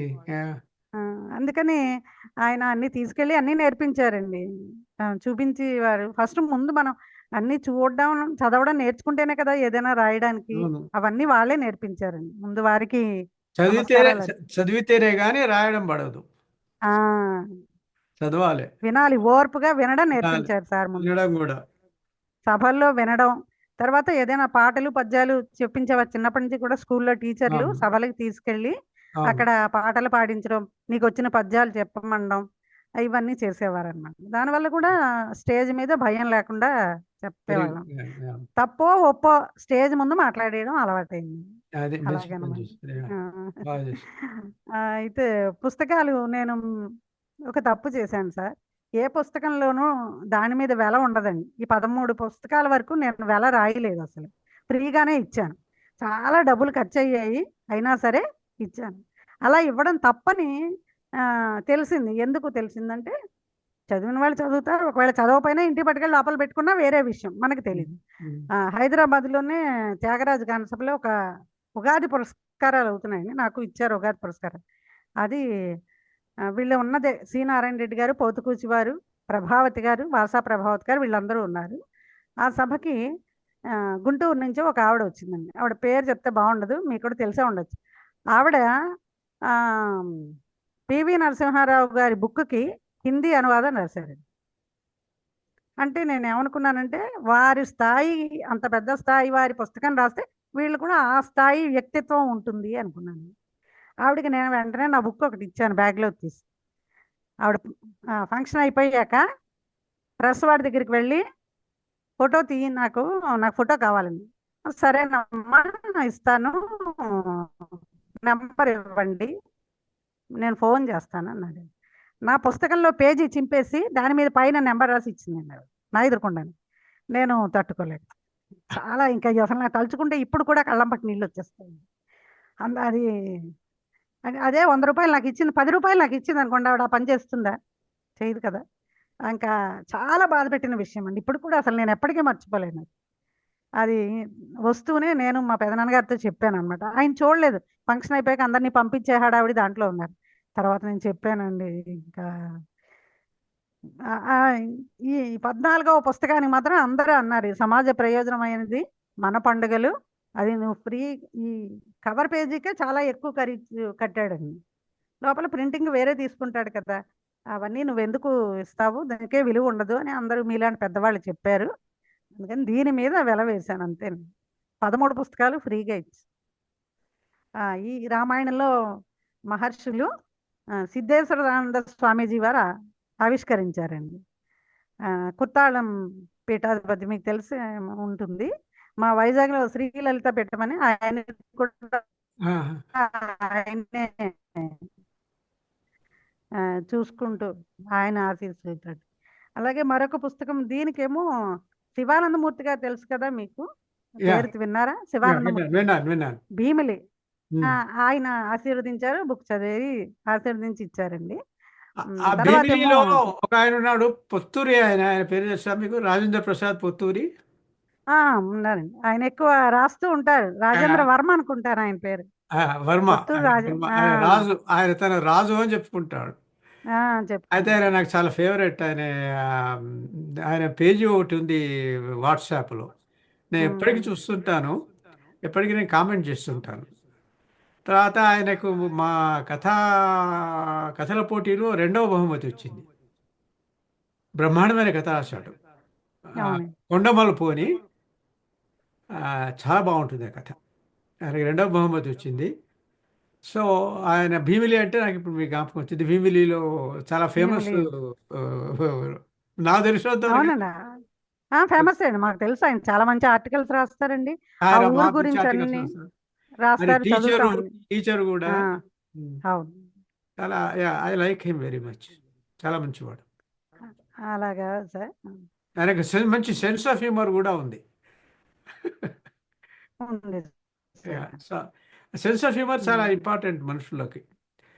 ఆ, లేకపోతే ఎప్పటికీ ఆ అవును. సీరియస్గా ఉండడం బాగుండదు.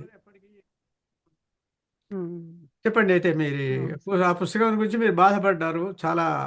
అదైతే నాకైతే చాలా ఆశ్చర్యం అనిపించింది. ఆ, వాళ్ళు కూడా ఉన్నారా ప్రపంచంలో? అసలు ఎవరి ఉన్నారు సార్. పుస్తకం సరే పుస్తకంలో అలా చింపడం అంటూ అది. అది ఎక్కడండి, అందరూ పెద్దలు సమక్షంలో, ఇంకా వేదిక మీద ఉన్నాం కదా సార్ అక్కడ.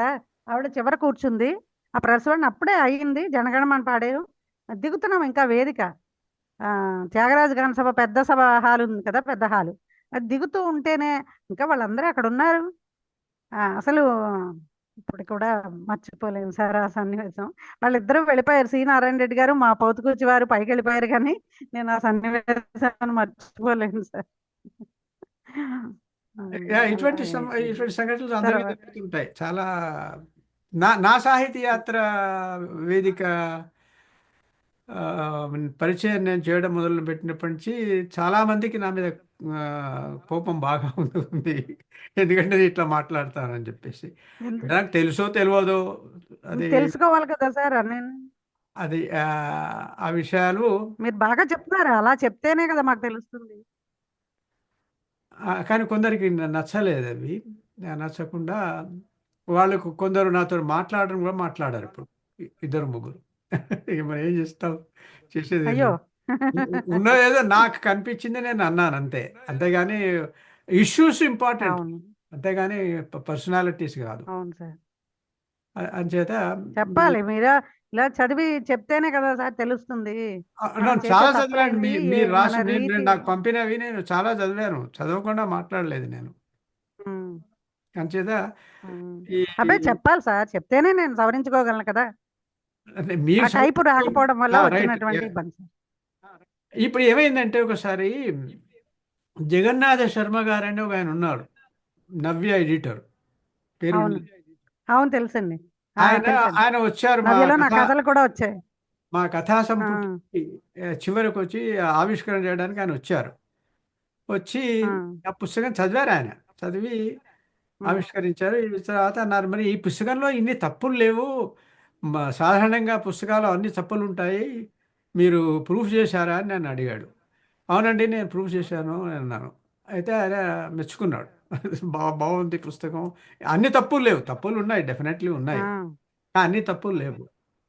అయితే ఇప్పుడు ఆయనే అన్నాడు ఏంటంటే, మనం పోటీలు పెడితే, కథల పోటీలు, కవితల పోటీలు పెడితే వీళ్ళు రాస్తారు, రాసి వాటిని సరిగ్గా ఆ, మ్, ఆ, వ్యాకరణం సరిగ్గా ఉండదు, ఫుల్ స్టాప్లు పెట్టరు, తర్వాత కామాలు పెట్టరు ఎక్కడ పెట్టాలో. ఆయనే అన్నాడు ఆ మాట. తర్వాత అవును. ఆ, ఆ, ఆ, కథల కథలను నిర్ణయించి ఏవి మంచి కథలో నిర్ణయించినటువంటి ఆ, జొన్నవిత్తుల రామచంద్రమూర్తి గారు, ఆయన కూడా అన్నారు, ఉమ్, వీళ్ళు అసలు సరిగ్గా రాయరండి, చాలా నెగ్లెక్ట్ చేస్తారు, పంక్చువేషన్ ఉండదు అని. తర్వాత అత్తలూరి విజయలక్ష్మి గారు కూడా అదే అన్నారు. సో అందరి సమస్య ఇదే. ఇప్పుడు మాకు 140 కథలు వచ్చాయి, 144 కవితలు వచ్చాయి. మేము చదివానే, అన్నీ చదివాను వాటన్నిటిని. మరి వాటిని నిర్ణయించింది ఎవరో వేరేవాడు, కానీ నేను యాజ్ ఏ కన్వీనర్ నేను చదివాను. కానీ చాలా ఘోరం అండి అవి. ఉమ్. వాళ్ళు అస్సలు కేర్ చేయరు.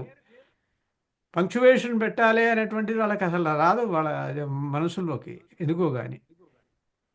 అంటే అలా ఉండే అయిపోయినాయి. అదే నేను అన్నాను, మీరు ప్రొఫెసర్ కదా నేను అనుకోవడం, ప్రొఫెసర్లు కూడా ఆ, చెప్పలా చెప్పరా ఈ స్టూడెంట్స్ అని అనుమానం వచ్చింది నాకు. వీళ్ళు చెప్పరా ఏమిటి అన్నది. చెప్తారు సార్, నేను కూడా చెప్తూ ఉంటాను. ఆ, కానీ చూడండి, నాకు టైప్ రాకపోవడం వల్ల నేను కూడా తప్పులు చేశాను కదా. అవును, అలా తప్పులు ఉంటుంది. నేను కూడా చేస్తాను. ఆ, కానీ నేను ఏం చేస్తాను అంటే నేను 4-5 సార్లు చదువుతాను నేను రాసింది. ఉమ్, అవును. అది ఎంతవరకు అయితే తగ్గించాలో అంతవరకు తగ్గిస్తాను. కానీ వీళ్ళు అట్లా కాదు. ఇప్పుడు టీచర్లు కూడా, మా ఉమ్, కథా వేదికపై టీచర్లు ఉన్నారు చాలామంది మెంబర్స్. వాళ్ళు రాస్తే కూడా కథలు అది పంక్చువేషన్స్ ఉండదు. మరి ఏమిటిది? ఇప్పుడు ఏమవుతుందంటే అది ప్రూఫ్ చేయాలి, ప్రూఫ్ దిద్దాలి కదా, కథలు కానీ కవితలు కానీ. మరి ఆ అవును సార్. ప్రూఫ్ దిద్దారంటే వీళ్ళు దిద్దరు, న్యాయ నిర్ణేతలు దిద్దరు. ఉమ్, వాళ్ళు అవును సార్. చెప్తారంతే, ఇక్కడ తప్పులు ఉన్నాయి చాలా అని, అంతేగాని దిద్దరు వారు. అప్పుడు అవును సార్. ఏమేసిందంటే నేను ఈసారి ఈసారి నేనే చేద్దాం అని చెప్పేసి నేనే చేశాను 2 పుస్తకాలకి. ఉమ్, కవితా సంకలనం నేనే ప్రూఫ్ చేశాను, కథా సంకలనం కూడా చేశాను. అయినా తప్పులు ఉన్నాయి. అవును సార్. ఎందుకంటే ఆ ఉంటాయండి. ఎడిటోరియల్ ఎడిటర్ అనేటువంటి వాడు ఉండాలి వీటికి. ఉంటే ఎడిటర్లకు వాళ్ళు వెంటనే కనిపెడతారు తప్పు. ఇప్పుడు నాలాంటి వాడు నేను చేస్తే, నాకు ఫిజిక్స్ బ్యాక్గ్రౌండ్, నేను తెలుగు సరిగ్గా రాయడం మొదలుపెట్టింది 3-4 ఏళ్ల నుంచి. అంటే ఇంతకుముందు తెలుగు బాగా చదువుకున్నాను, అదంతా ఏం లేదు. ఉమ్, కానీ ఎడిటర్స్కు ఉన్నటువంటి ఆ దృక్కు, వీక్షణ, అది నాకు ఆ. లేదు. నేను ఎడిటర్ను కాదు. కానీ నేను చాలా రాత్రులు తెలివితోనే ఉండి ఆ, కథలు కవితలు అవన్నీ చదివి చేశాను నేను అది. ఉమ్, సో అది దానివల్ల చాలా లాభాలు వచ్చాయి నాకు. ఏంటంటే అప్రిసియేషన్ వచ్చింది, బాగున్నాయి, ఆ, తప్పులు లేవు, తప్పులు తక్కువ ఉన్నాయని. వేరే అవును సార్. పుస్తకాలు కూడా. అయితే మీ కథలో నేను చదివేసరికి నాకు ఆశ్చర్యం అనిపించింది. ఇదేమిటి మీరు కూడా ఇట్లా రాస్తున్నారా ఏంటి అని చెప్పేసి. మీరు ఇందాక అడిగిన ఒకదానికి నేను సమాధానం చెప్తాను సార్. చెప్పండి. ఆ, మన పని మనిషిలో నా భావం సరిగ్గా వ్యక్తం చేయలేకపోయినాము. నేను ఏమనుకున్నా ఆ సరళ చెప్తాను. ఆ అమ్మాయి పని చేసేటప్పుడు ఇద్దరు కబుర్లు చెప్పుకుంటూ ఉండేవారు. అవును. ఆ అమ్మాయి పని అయిపోయాక కాఫీ తాగి, కాఫీ అంటే ఆ అమ్మాయికి అలవాటు చేసింది కాబట్టి ఆ, ఆ ప్రమీల ఆ, ఆ, కాఫీ పెట్టేది. ఇద్దరు కలిసి కబుర్లు చెప్పుకుంటూ కాఫీ తాగాక ఆ అమ్మాయి వెళ్ళిపోయేది. అవును. అది చెప్పాలనుకున్నాను. అదే అదే కరెక్ట్. కదా చెప్పారు. ఆ, అది ఇప్పుడు ఏమిటంటే వీళ్ళు శిల్పము శైలి అని గొడవ చేస్తున్నారు కదా చాలామంది. ఉమ్, అది ఆ అవును. శిల్పము రావాలి కథ లోపల, ఆ ఉమ్, శైలి కూడా రావాలి. అసలు భాష ఎంత క్లుప్తంగా ఉంటే అంత బాగుంటుంది. అది అవును. ఒకసారి ఎర్నెస్ట్ హెమింగ్వే పేరు విన్నారు కదా మీరు? ఎర్నెస్ట్ ఉమ్, హెమింగ్వే బాగా మంచి అవును. నోబెల్ ప్రైజ్ విన్నర్ కూడా. అవును. అయితే ఆయనను అందరూ అడిగేవాళ్ళట, మీరు ఈ కథలు ఎట్లా రాస్తారు, మీరు ఏం చేస్తారు ఏం చేస్తారు అని. అయితే ఆయన అందరికీ ఒక లైను పంపేవాడట. ఆ లైన్ లోపల ఒక వర్డ్ ఆయన రిపీట్ చేసేవాడు. ఆ వర్డ్ ఏమిటంటే ట్రిమ్. ఉమ్. ట్రిమ్ ట్రిమ్ ట్రిమ్ ట్రిమ్ అంటే తెలుసు కదా మీకు, తగ్గించాలి. తెలిసింది. ఆ, తెలుసు. అదే 12 సార్లు రాసేవాడట, అందరికి ఆ, పంపించేవాడట. అంటే మనం ఏదైతే చాలా గొప్ప లైన్ బాగా అంత గొప్ప లైన్ రాసామని అంటే అది తీసేయమన్నాడు ఆయన. ఉమ్, అది లాభం లేదు, కథకు కథకు లాభం లేనివి తీసేసేయాలి. అవును. అయితే ఒక మొన్న కథ సమీక్ష చేయడానికి నిర్మల గారు ఊర్మిళ, ఆయన పేరు ఉంది, గౌరీ గౌరీ గారు వచ్చారు. గౌరీ ఉమ్, అని ఆయన ఫేమస్ ఆవిడ. అయితే ఆవిడ అతను మాట్లాడింది, అసలు ఇది సమీక్ష చేసే ముందు అతను మాట్లాడింది ఆవిడ. మాట్లాడి ఏమిటండి దీంట్లో క్యారెక్టర్ ఎందుకు వచ్చారు, ఈ మాధవి క్యారెక్టర్ ఎందుకు వచ్చింది అని చెప్పేసి నన్ను అడిగింది. అయితే ఆ, అది మళ్ళీ ఫస్ట్ ప్రైజ్ వచ్చిన కథలోంచి చెప్పింది. ఓకే. అయితే ఏమైందంటే ఆ మాధవి కోసం అని చెప్పేసి హీరో ఒక మ, గంగిరావి చెట్టు ఎక్కి దాని పువ్వులు కోసి కిందికి దిగి ఇస్తాడు. అంటే వాళ్ళిద్దరు ఫ్రెండ్స్, తర్వాత వాళ్ళు పెళ్లి చేసుకుంటారు. అది వేరే విషయం. అయితే ఆవిడకు చాలా అభ్యంతరం వచ్చింది. ఏమిటి ఎందుకు ఈ క్యారెక్టర్ ఇక్కడ? అయితే నేను అన్నాను, మీకు జ్ఞాపకం ఉంది కదా అరణ్య పర్వంలో సౌగంధిక పుష్పం తీసుకురావడానికి భీముడు వెళ్ళి అక్కడ వాళ్ళతో వీళ్ళతో పోరాడి తీసుకొచ్చి ద్రౌపదికి ఇచ్చాడు అవును. అని. అప్పుడు ఆవిడకు నచ్చింది ఇది నేను అన్న ఉమ్. తర్వాత. అంటే హీరో అన్న తర్వాత ఏదో ఒకటి హీరో క్యారెక్టర్స్ చూపించాలి కదా ఆ, అని నా అభిప్రాయం. అయితే అవును. అప్పుడు ఆవిడ ఒప్పుకుంది అది. పర్వాలేదు మంచిది ఆ, అని చెప్పేసి ఒప్పుకున్నారు. పోలిక మంచిదే. ఆ! ఆ! ఆ! మాధవి ఉండాల్సిందే అని. అంటే హీరో కొంచెం ఎలివేట్ చేస్తారు గదా! అని. అవును. ఆ! అయితే ఇది శిల్పము, శైలి వీటన్ని అంటుంటారు. ఆవిడ చాలా స్ట్రిక్ట్. ఈ ఒక క్యారెక్టర్ ఎందుకు తీసేసేయాలి ఈ క్యారెక్టర్ అని.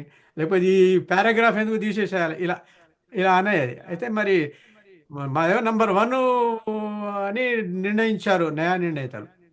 మరి దాంట్లోనే మనం ఇటువంటి తప్పులు పడితే చేయకూడదండి. అమెండ్మెంట్స్ చేయకూడదు కదా. ఆ! ఉమ్. కానీ చాలా గొప్ప కథ అది కూడా నంబర్ 1. చాలా గొప్ప కథ. ఉమ్. 'గంగరావి చెట్టు' అని ఆయన రాశారు. ఉమ్. అంటే ఇవన్నీ ఈ మధ్య నాకు అలవాట్లయినాయి. ఈ విమర్శలు ఏ విధంగా చేయాలో ఏమిటనేది నేను నేర్చుకున్నాను ఈ మధ్యనే. ఆహ్, ఇదే గురజాడ అప్పారావు గారి గురించి, శ్రీరంగ శ్రీనివాసరావు గురించి నేను చిన్నప్పుడు చాలా ఇదిగా ఉండేవాడిని. చాలా గొప్పవాళ్ళు వీళ్ళు అని చెప్పేసి. కానీ ఆహ్, శ్రీరంగ శ్రీనివాసరావు గారు సినిమాలో పాటలు రాయడం మొదలుపెట్టినప్పటి నుంచి నాకు అసలు ఆయన మీద అభిప్రాయం పూర్తిగా తగ్గిపోయింది. ఉమ్. తర్వాత అది గురజాడ అప్పారావు గారి గురించి కూడా నేను కొంచెం చదివాను. అంటే మీరు అవి చదివారో లేదో నాకు తెలీదు గానీ, తను ఉమ్. ఆహ్, ఠాగూరుగా తను ఠాగూరు లైన్‌లో ఉన్నట్టు ఆయన అనుకునేవాడట. అనుకోని ఆయనతోని కరెస్పాండెన్స్ చేసేవాడు చాలా. చేస్తే ఆయన గూడా ఈయనకు 2, 3 లెటర్స్ ఉమ్. రాశాడు. అంతేగాని ఆయన రాసిన లెటర్స్‌లో వార్మ్త్ లేదు. ఏంటంటే మై డియర్ ఫ్రెండ్ అటువంటివేమీ లేవు. లేకుండా ఆహ్, సంబోధన లేదు. డియర్ సార్, డియర్ సార్ అనంటే దాంట్లో అసల ఇంటిమేసీ లేదు గదా! వాళ్ళది. ఇంటిమేసీ ఉండదు. నేను మీకు కథ రాస్తూ మీ కవి ఒక లెటర్ రాస్తూ డియర్ మేడం అంటే దాంట్లో అర్థం ఉండదు. అది మాకు ఆ. ఫ్రెండ్‌షిప్ ఉన్నట్టా? లేదు గదా! అదే 'టాగోర్‌తో' ఫ్రెండ్‌షిప్ డెవలప్ చేసుకోవడానికి ప్రయత్నిస్తే ఆయన ఇవ్వలేదు ఛాన్స్. అసలు 'టాగోరు' 'శరత్ చంద్ర చటర్జీకి' నోబెల్ ప్రైజ్ నామినేట్ జేసినప్పుడు ఆయన అడిగితే ఆయన అసలు జవాబు గూడా ఇవ్వలేదట. పాపం ఆయనకొచ్చేది నోబెల్ ప్రైజ్ ఉమ్. ఆయనకు గూడా. టాగోర్ అటువంటి వాడు. అవును. టాగోర్ పెద్ద గొప్ప యాజ్ ఎ పర్సను వీళ్ళంతా చాలా గొప్ప రైటర్సు, నోబెల్ ప్రైజ్ విన్నర్స్ అంతా నిజమే గానీ, క్యారెక్టర్స్ విషయం వచ్చేసరికి వాళ్ళు మనలాంటి వాళ్ళే. మనకంటే ఇంకా కొంత తక్కువే. కానీ కావచ్చు. నెగటివ్ షేడ్స్ బయటికి ఎక్కువ రాలేదు కదా సార్. బయటికి రావు. ఆ. అయితే ఇప్పుడు ఈ ఎప్పుడైతే బుర్యాడ అప్పారావు గారు ఈ 2 రాశారు. ఏటి వేదాల్లో ఉన్నాయిష అంటే అది చాలా చులకనగా రాసేశారు. అంటే తర్వాత నేనేమనుకుంటున్నానో చెప్తాను సార్. అంటే అచ్చా ఒక్క నిమిషం ఆయనకి ఉండండి. రెండవదేమిటంటే మంచి గతమున కొంచెమేనోయ్. అంటే మన గతంలో మంచి కొంచెమేను అని చెప్పేసి రాశాడు. అది నాకు నచ్చలేదది. మనకున్నటువంటి గతం వేరే వాళ్ళకు లేదు. వ్యాసుడు సత్యవతి చివరికి ఎండ్ ఆఫ్ ఆదిపర్వంలో వీళ్ళు గొడవ అవుతున్నది. వీళ్ళు పాండవులొచ్చారు ఇక్కడికి. ఇక్కడికి హస్తినాపురానికి. దుర్యోధనుడు అప్పుడే గొడవ పెట్టడం మొదలుపెట్టాడు. వాడు వచ్చే మొదటి నాడే. అయితే అప్పుడు సత్యవతి ఏమంటుందంటే, నేను వెళ్ళిపోతాను వెళ్ళి ఏం చేయాలంటే వ్యాసుడు చెప్తాడు. "నువ్వు అడవికి వెళ్ళిపో. వీళ్ళిద్దరిని తీసుకొని అమ్మను, అంబాలికని తీసుకొని వెళ్ళిపో. అక్కడ నువ్వు తపస్సు చెయ్యి" అని ఆయన ఏమంటాడంటే గతము వచ్చు కాలము కంటెన్ గతము మంచిది వచ్చు కాలము కంటెన్ అని అని అన్నాడు. అందుకని వచ్చే కాలం మంచిది కాదు వీళ్ళకి దుర్యోధనుడికి భీముడికి వీళ్ళందరికీ గొడవలవుతాయి. నువ్వు ఇక్కడెందుకు నువ్వు వెళ్ళిపో. జరిగిన కాలమే చాలా మంచిది నీకు. ఈ ముందు నువ్వు ఇక్కడ ఉంటే నువ్వు అవును. బాధపడతావని చెప్పేసి అంటాడు. కానీ ఈయన మ మంచి గతమున కొంచెమేనా అంటే అసలు అదే నా తల తిరిగిపోయింది. ఏమిటి మన వేదాలు ఉన్నాయి, ఉపనిషత్తులు ఉన్నాయి, ఆ, రామాయణ మహాభారతాలు అన్ని పురాణాలు, ఆ, మనం చేసినటువంటి ఆ, వైద్య శాస్త్ర గ్రంథాలు ఉన్నాయి, ఆ, సర్జరీ ఉంది, సర్జరీ వరకు. తర్వాత మన నౌకా నిర్మాణం ఉన్నది, మన మెటలర్జీ ఉన్నది, మన ఉమ్. ఇవన్నీ కూడా ఫస్ట్ రేట్ ఇవన్నీ. ఈ ఈ అవును మధ్య సార్. ఈ మధ్య వాళ్ళు రాసి పుస్తకాలు రాస్తున్నారు, చూస్తే తల తిరిగిపోతుంది. ఈ మెటలర్జీ లోపల వాళ్ళు స్టీలు కనుక బ్రహ్మాండమైన స్టీలు ఆ, ఉండేది వాళ్ళ దగ్గర. కత్తులకు కటారులకు వాటన్నిటికీ ఆ, అప్పుడు అన్ని యుద్ధాలు చేసేవారు కదా, మరి వాటికి అవును సార్. స్టీల్ కావాలి కదా, మరి స్టీలు, ఆ, మెటలర్జీ, అవును. బంగారము, ఆ, తర్వాత రత్నాలు, అసలు సముద్రాలకు పోయి రత్నాలు తీసుకొచ్చారు సముద్రగుప్తుడు అవును. కాదు.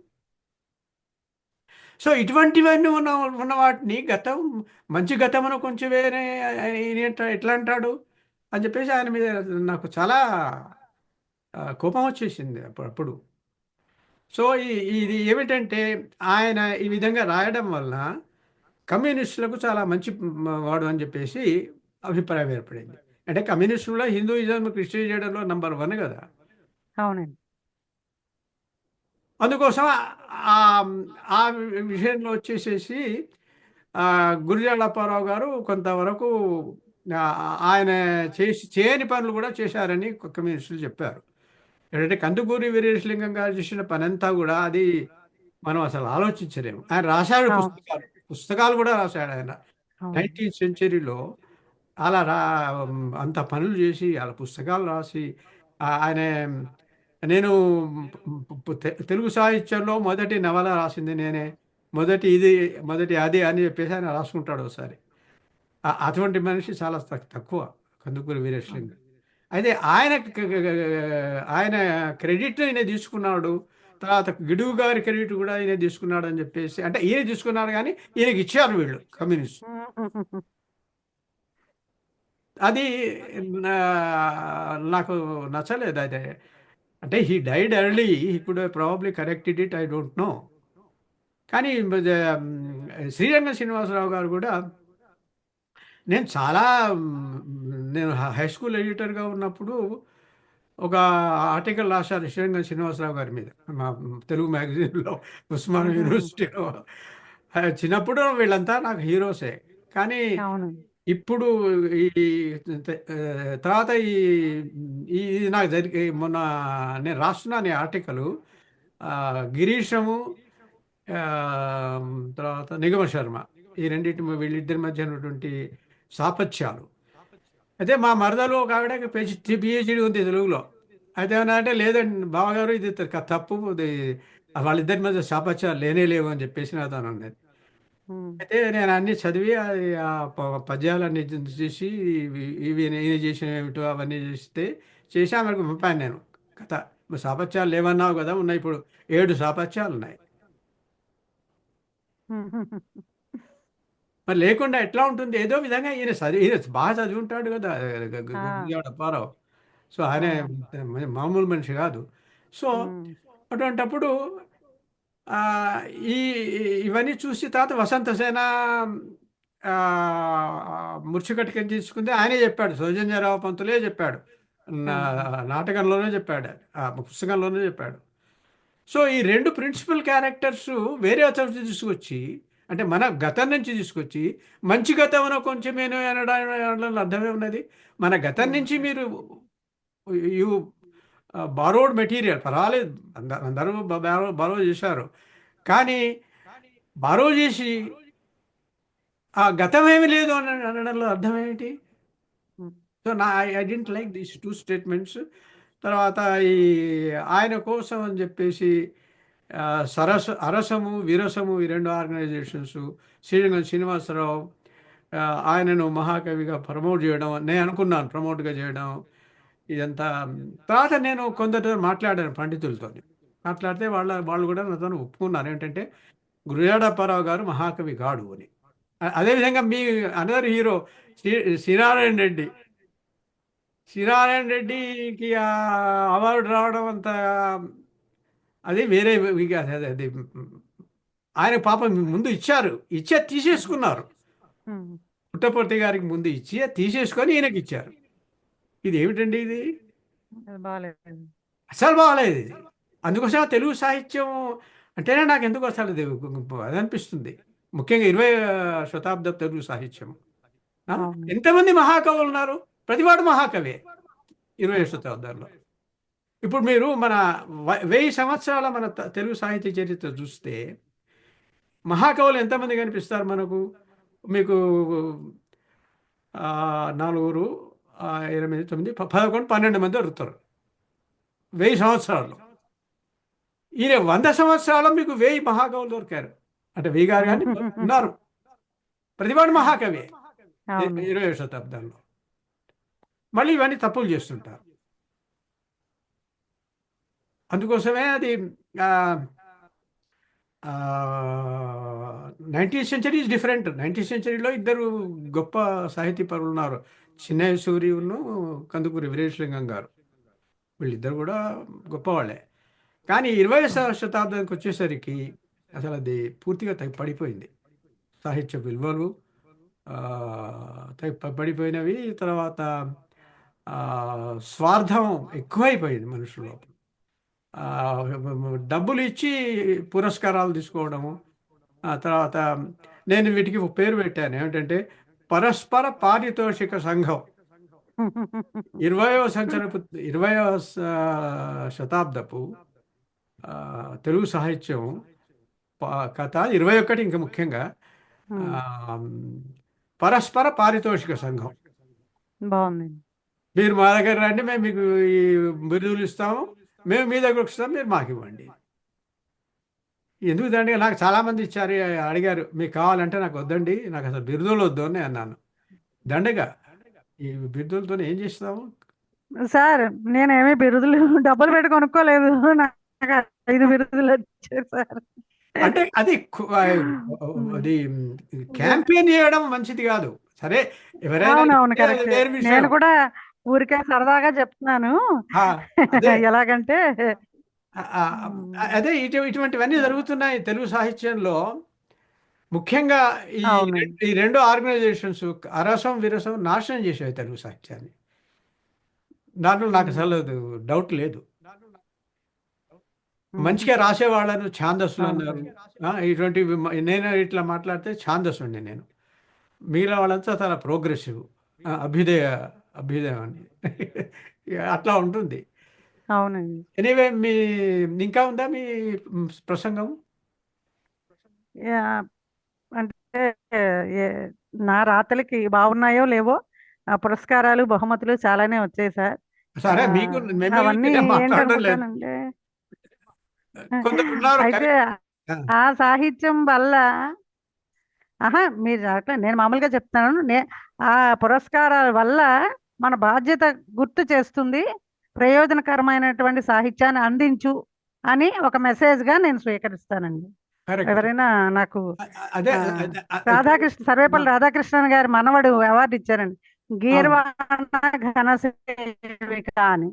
ఆ, ఆయన ఎందుకు ఇచ్చారంటే వేదిక మీద చెప్పారు కూడా. సంస్కృతము, తెలుగు రెండూ చదువుకుని 2 భాషల మీద పరిశోధన చేస్తూ తన శక్తితో తను ముందుకి వెళ్తున్న కారణంగా గీర్వాణ ఘనసేవిక ఇచ్చాము ఆ, అని.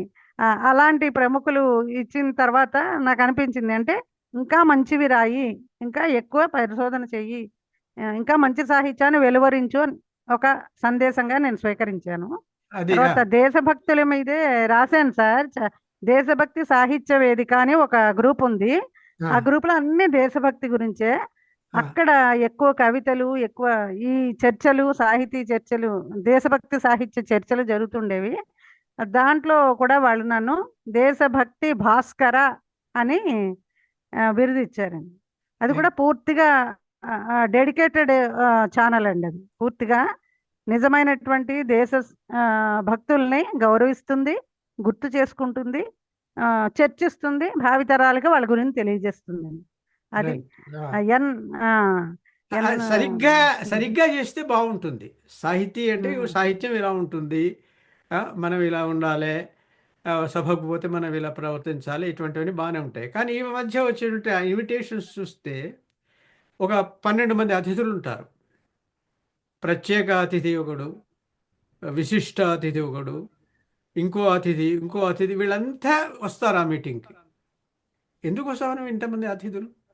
ఏదో ఇద్దరు ముగ్గురు ఉంటే అయిపోతుంది కదా. ఉమ్. ఎదురుగుండా కూర్చునే పాఠకులు శ్రోతలు తక్కువ ఉంటారండి, తక్కువ వేదిక మీదే ఎక్కువ ఉంటారు. వేదిక మీద ఎక్కువ ఉంటారు. అది అటువంటివే మనం అసలు మానుకోవాలి మన తెలుగు వాళ్ళు. అది గొప్ప సార్, వీళ్ళు గొప్పగా పిలుస్తారు అందరినీ, ఆత్మీయ అతిథులు, ఆత్మీయ అతిథి. విశిష్ట అతిథులు. ఆత్మీయ అతిథులకి నెంబరింగ్ లేదండి, 8 మంది 7 మంది ఎంతమంది అయినా ఉండొచ్చు. ఎంతమంది అయినా ఉండవచ్చు. ఉమ్. అయితే ఇప్పుడు అలాగనమాట. అంటే నేను 4 పుస్తకాలు ఇంతవరకు ఆవిష్కరించాను మా వేదికల్లో. ఆవిష్కరించే అంటే వేరే వాళ్ళని పిలిచాను. కానీ మాకు సమీక్షకులు గారు, తర్వాత ఆవిష్కర్త ఇద్దరే మేము పిలిచింది, ఇంకెవరిని పిలవలేదు. అంటే చాలా వీళ్ళంతా సార్, వీళ్ళంతా ఏంటి మీ ఫ్రెండ్స్ పిలవండి అంటే నేను ఎవరిని పిలవను.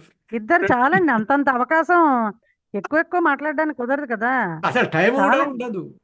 ఇద్దరు చాలండి ఎక్కువ. ఇప్పుడు మీరు మా కవితా సంకలనం ఆవిష్కరణ వచ్చాను సార్, చూసారా? చూసాను సార్, యా. చూసాను, అంటే బాగుంది. అలా అలా ఉండాలంటే ఒక్కొక్క ఆ, అతిథిని ఇంకొక ప్రసంగకర్త నుంచి ఇంకొక ప్రసంగకర్తకు ఆ ఐడియాల ఫ్లో ఉండాలి. ఉమ్.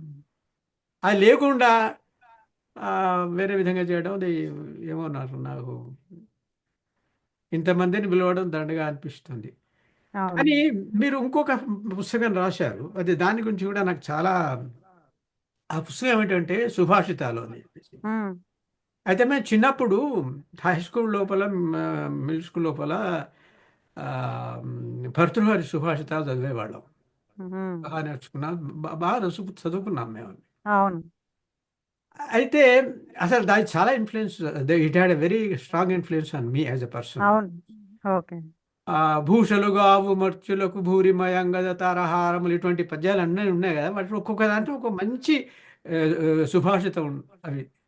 అయితే అంతటి గొప్ప పుస్తకం ఒకటి ఉంది కదా, మళ్ళీ జనం అంతా సుభాషితాలు ఎందుకు రాస్తున్నారంటే దానికి నేను చెప్తాను ముందు ఒక దానికి సపోర్టింగ్ ఆర్గ్యుమెంట్ ఏమిటంటే, ధర్మం అనేది మారుతుంది, ప్రపంచం దానికి బట్టి మనం కూడా సుభాషితాలు రాసుకోవచ్చు. కానీ ఆయన భర్తృహరి రాసినటువంటి సుభాషితాలు నేటికి కూడా వర్తిస్తాయా, వర్తించవా ఈ నేటి సమాజం? వర్తిస్తాయి, వర్తిస్తాయి, అటువంటిప్పుడు వర్తిస్తాయి. ఎందుకు మనం రాయాలని చెప్పేసి నా అదొకటి నా ఐడియా, అది అంతే. కానీ పెద్ద పుస్తకాలు రాయడం ఉన్నాయి కదా ఆల్రెడీ, ఎందుకు రాయడం అనేటువంటిది. నాది చదివాను కదా సార్, రెండేమో ప్రకృతికి సంబంధించినవండి, ఏ, మూడవ పాదమేమో మనిషి నైజము, యా, యా, ఏ? ఆ, చదివాను. నాలుగవది ఒకటం అనుకోండి. అంటే ప్రకృతి నిస్వార్థంగా మనకి ఎన్ని చేస్తుంటే, మానవుడు మాత్రమే తన వరకే తను ఆలోచించుకుంటున్నాడు అని అవును, చెప్పే ప్రయత్నం. అవును. మనం ప్రకృతితో పోల్చుకోండి అని అన్ని ఆ పుస్తకాల తెలియజేసే గురించి ఒక 5 నిమిషాలు మాట్లాడండి. బుక్ చూస్తా సార్. ఇందులో ఆ, అన్నీ అవే అన్నమాట. ఉమ్. అవి ఇప్పుడు మీకు ఓ 5 నిమిషాలు మాట్లాడండి, ఆట ఎక్కువ మాట్లాడండి. ఆట వెల్లదిలో ఒక ఆ, చందోబద్ధమైనటువంటి ఈ సుభాషితము నేను రాసిందే చెప్తా చూడండి. ఉమ్, భవిత పలుకు చిలక పంజరమున నుండు, పడి వగచను గౌళి కుడితి అందు, శివుని పాదసేవ చిక్కులు తొలగించు, ప్రకృతి పలుకునిచ్చు ప్రజ్ఞ మనకు. ఉమ్, ఏ? అది మనకు అర్థం అవుతుంది కదా, ఆ ఉమ్, రెండు కూడా ఉమ్, ఎలాంటివి. తర్వాత జలధి సొగసు పొందు నలల ఘోషణలతో, కలవ కలరవములు సుఖపికముల సొబగు, మంచి పలుకు మనిషి మహికి వెలుగునిచ్చు, ప్రకృతి పలుకునిచ్చు ప్రజ్ఞ మనకు. అంటే ఇప్పుడు నీళ్లు అలా కదులుతూ ఉంటాయి, అలా కదులుతూ ఉంటేనే మనకి బాగుంటుంది. అలల ఘోష దాంతోటే ఉంటుంది, అది డిస్టర్బెన్స్ అని అనుకోవట్లేదు కదా. నీళ్లు, సముద్రపు నీళ్లు అలలతో ఎప్పుడు రోదన పెడుతూనే ఉంటుంది, కానీ అవును, అది అలా ఫీల్ అవ్వట్లేదు. అలాగే పక్షులు కూడా ఎప్పుడూ కోతలు కూస్తూ చక్కగా వాటికవి ఎంటర్టైన్ అవుతూ చేస్తూ ఉంటాయి, అవి కూడా ఎవరిని బాధ పెట్టట్లేదు, నిజానికి వాటి వల్ల మన ప్రకృతికి మనకి కూడా ఎంతో ఉపయోగం. మరి అలాగే మనిషి మంచి మాట అయితే అటువంటి వాళ్ళ వలన సమాజం బాగుపడుతుంది. మహికి అంటే మనకి ఈ భూమికి మంచి జరుగుతుందని చెప్పే విషయం అన్నమాట. ఇలాంటివే రాశాను నేను. అవును. అయితే ఇప్పుడు ఒక సంగతి ఉందండి. చెప్పండి సార్. అంటే మీ గురువుగారు కూడా, అంటే మీ గురువుగారు అని నేను అనొద్దు కానీ, ఉమ్, ఆయన కూడా ఈ ఈ నేను ఇప్పుడు చెప్పేదని ఒప్పుకుంటాడు, శ్రీనారాయణ రెడ్డి గారు. ఉమ్, కప్పి చెప్పితే కవిత్వం, ఉమ్, విప్పి చెప్పితే విమర్శ. ఉమ్, ఇప్పుడు మనం పూర్తిగా శాస్త్రీయతగా మనం ఏదైతే మన మనసులో ఉన్నదో అదే ఒట్టి పదాలతో చెప్పేస్తే అది కవిత్వం కాదు అది. ఉమ్. అది ఎనీవే, ఇక మనం అంటే మానేసిద్దాం. ఇక మీకు టైం అయిపోతుంది అనుకుంటా. 11. మాకా 10:30 సారీ చాలా సారీ. ఓకే, సరే. మరి చాలా సంతోషం మీరు వచ్చినందుకు. అది నేను నేను చెప్పాను కదా, నా పద్ధతి ఎలా ఉంటుంది. నేను పెద్ద మనుషుల గురించి నేను మాట్లాడాను కానీ ఇష్యూసే నాకు ఇంపార్టెంట్. గురివాడ అప్పారావు గారు ఆ రెండు పదాలు హిందూ గురించి, మన చరిత్ర గురించి మాట్లాడకుండా అంటే నాకు ఇంకా భక్తుడిగానే ఉండేవాడిని. కానీ అసలు అది జరగలేదు, ఇక జరగబోదు కూడా. కానీ మీరు మ్, బాగా చేశారు. చాలా ధన్యవాదాలు మీరు వచ్చినందుకు. నేను ఈ వీడియోని ఆ, యూట్యూబ్లో పెడతాను. పెట్టిన తర్వాత మీరు చూసుకోవచ్చు, మీరు అందరికీ పంపవచ్చు. అయితే నేను ఇప్పుడు స్వస్తి చెప్తానండి. స్వస్తి చెప్పిన తర్వాత ధన్యవాదాలు సార్. ముందుగా నేను ధన్యవాదాలు చెప్తాను. చక్కటి సాహిత్య చర్చ, అలాగే స్మృతులు చేసుకున్నాము సాహిత్యం మీద. మీ ద్వారా నేను ఎన్నో విషయాల్ని తెలుసుకున్నాను. చాలా సంతోషం సార్. మీరు నిజంగానే. నిజంగానే మీరు నేను ఆ 2 పాయింట్లని రెక్టిఫై చేసుకోవాలన్న విషయం మీ వల్లే తెలిసింది సార్. పంక్చుయేషన్ ఒకటి, సెంటెన్స్ ఫ్రేమింగ్ ఒకటి రైట్, రైట్. సవరించుకోవాలని నాకు అర్థమైంది. చాలా సంతోషం సార్. ఓకే, చాలా సంతోషం. ఓకే, మీకు మరి అయితే మనం కృతజ్ఞతలు సార్. నమస్తే. స్వస్తి చెప్పుకుందాం. ఇది ఒక నిమిషం అవుతుంది, ఒక నిమిషం పడుతుంది. స్వస్తి ప్రజాభ్యః పరిపాలయంతాం న్యాయేన మార్గేణ మహిం మహిషా. గోబ్రాహ్మణేభ్యः శుభమస్తు నిత్యం. లోకాः సమస్తాः సుఖినో భవంతు. రామాయ రామభద్రాయ రామచంద్రాయ వేదసే రఘునాథాయ నాథాయ సీతాయాः పతయే నమః. మంగళం కోసలేంద్రాయ మహనీయ గుణాబ్దయే చక్రవర్తి తనూజాయ సార్వభౌమాయ మంగళం. మంగళాశాసనపరైర్మదాచార్య పురోగమై సర్వైశ్చ పూర్వైరాచార్యై సత్కృతాయాస్తు మంగళం. కాయేన వాచా మనసేంద్రియైర్వా బుద్ధ్యాత్మనా వా ప్రకృతే స్వభావాత్ కరోమి యజ్జత్ సకలం పరస్మై నారాయణాయేతి సమర్పయామి. యదక్షరపదభ్రష్టం మాత్రాహీనం చేయద్భవేత్ తత్సర్వం క్షమ్యతాం దేవ. శ్రీనారాయణ నమోస్తుతే. సర్వం శ్రీకృష్ణార్పణమస్తు. సర్వం శ్రీకృష్ణార్పణమస్తు. సర్వం శ్రీకృష్ణార్పణమస్తు. చాలా ధన్యవాదాలు. ధన్యవాదాలు సార్.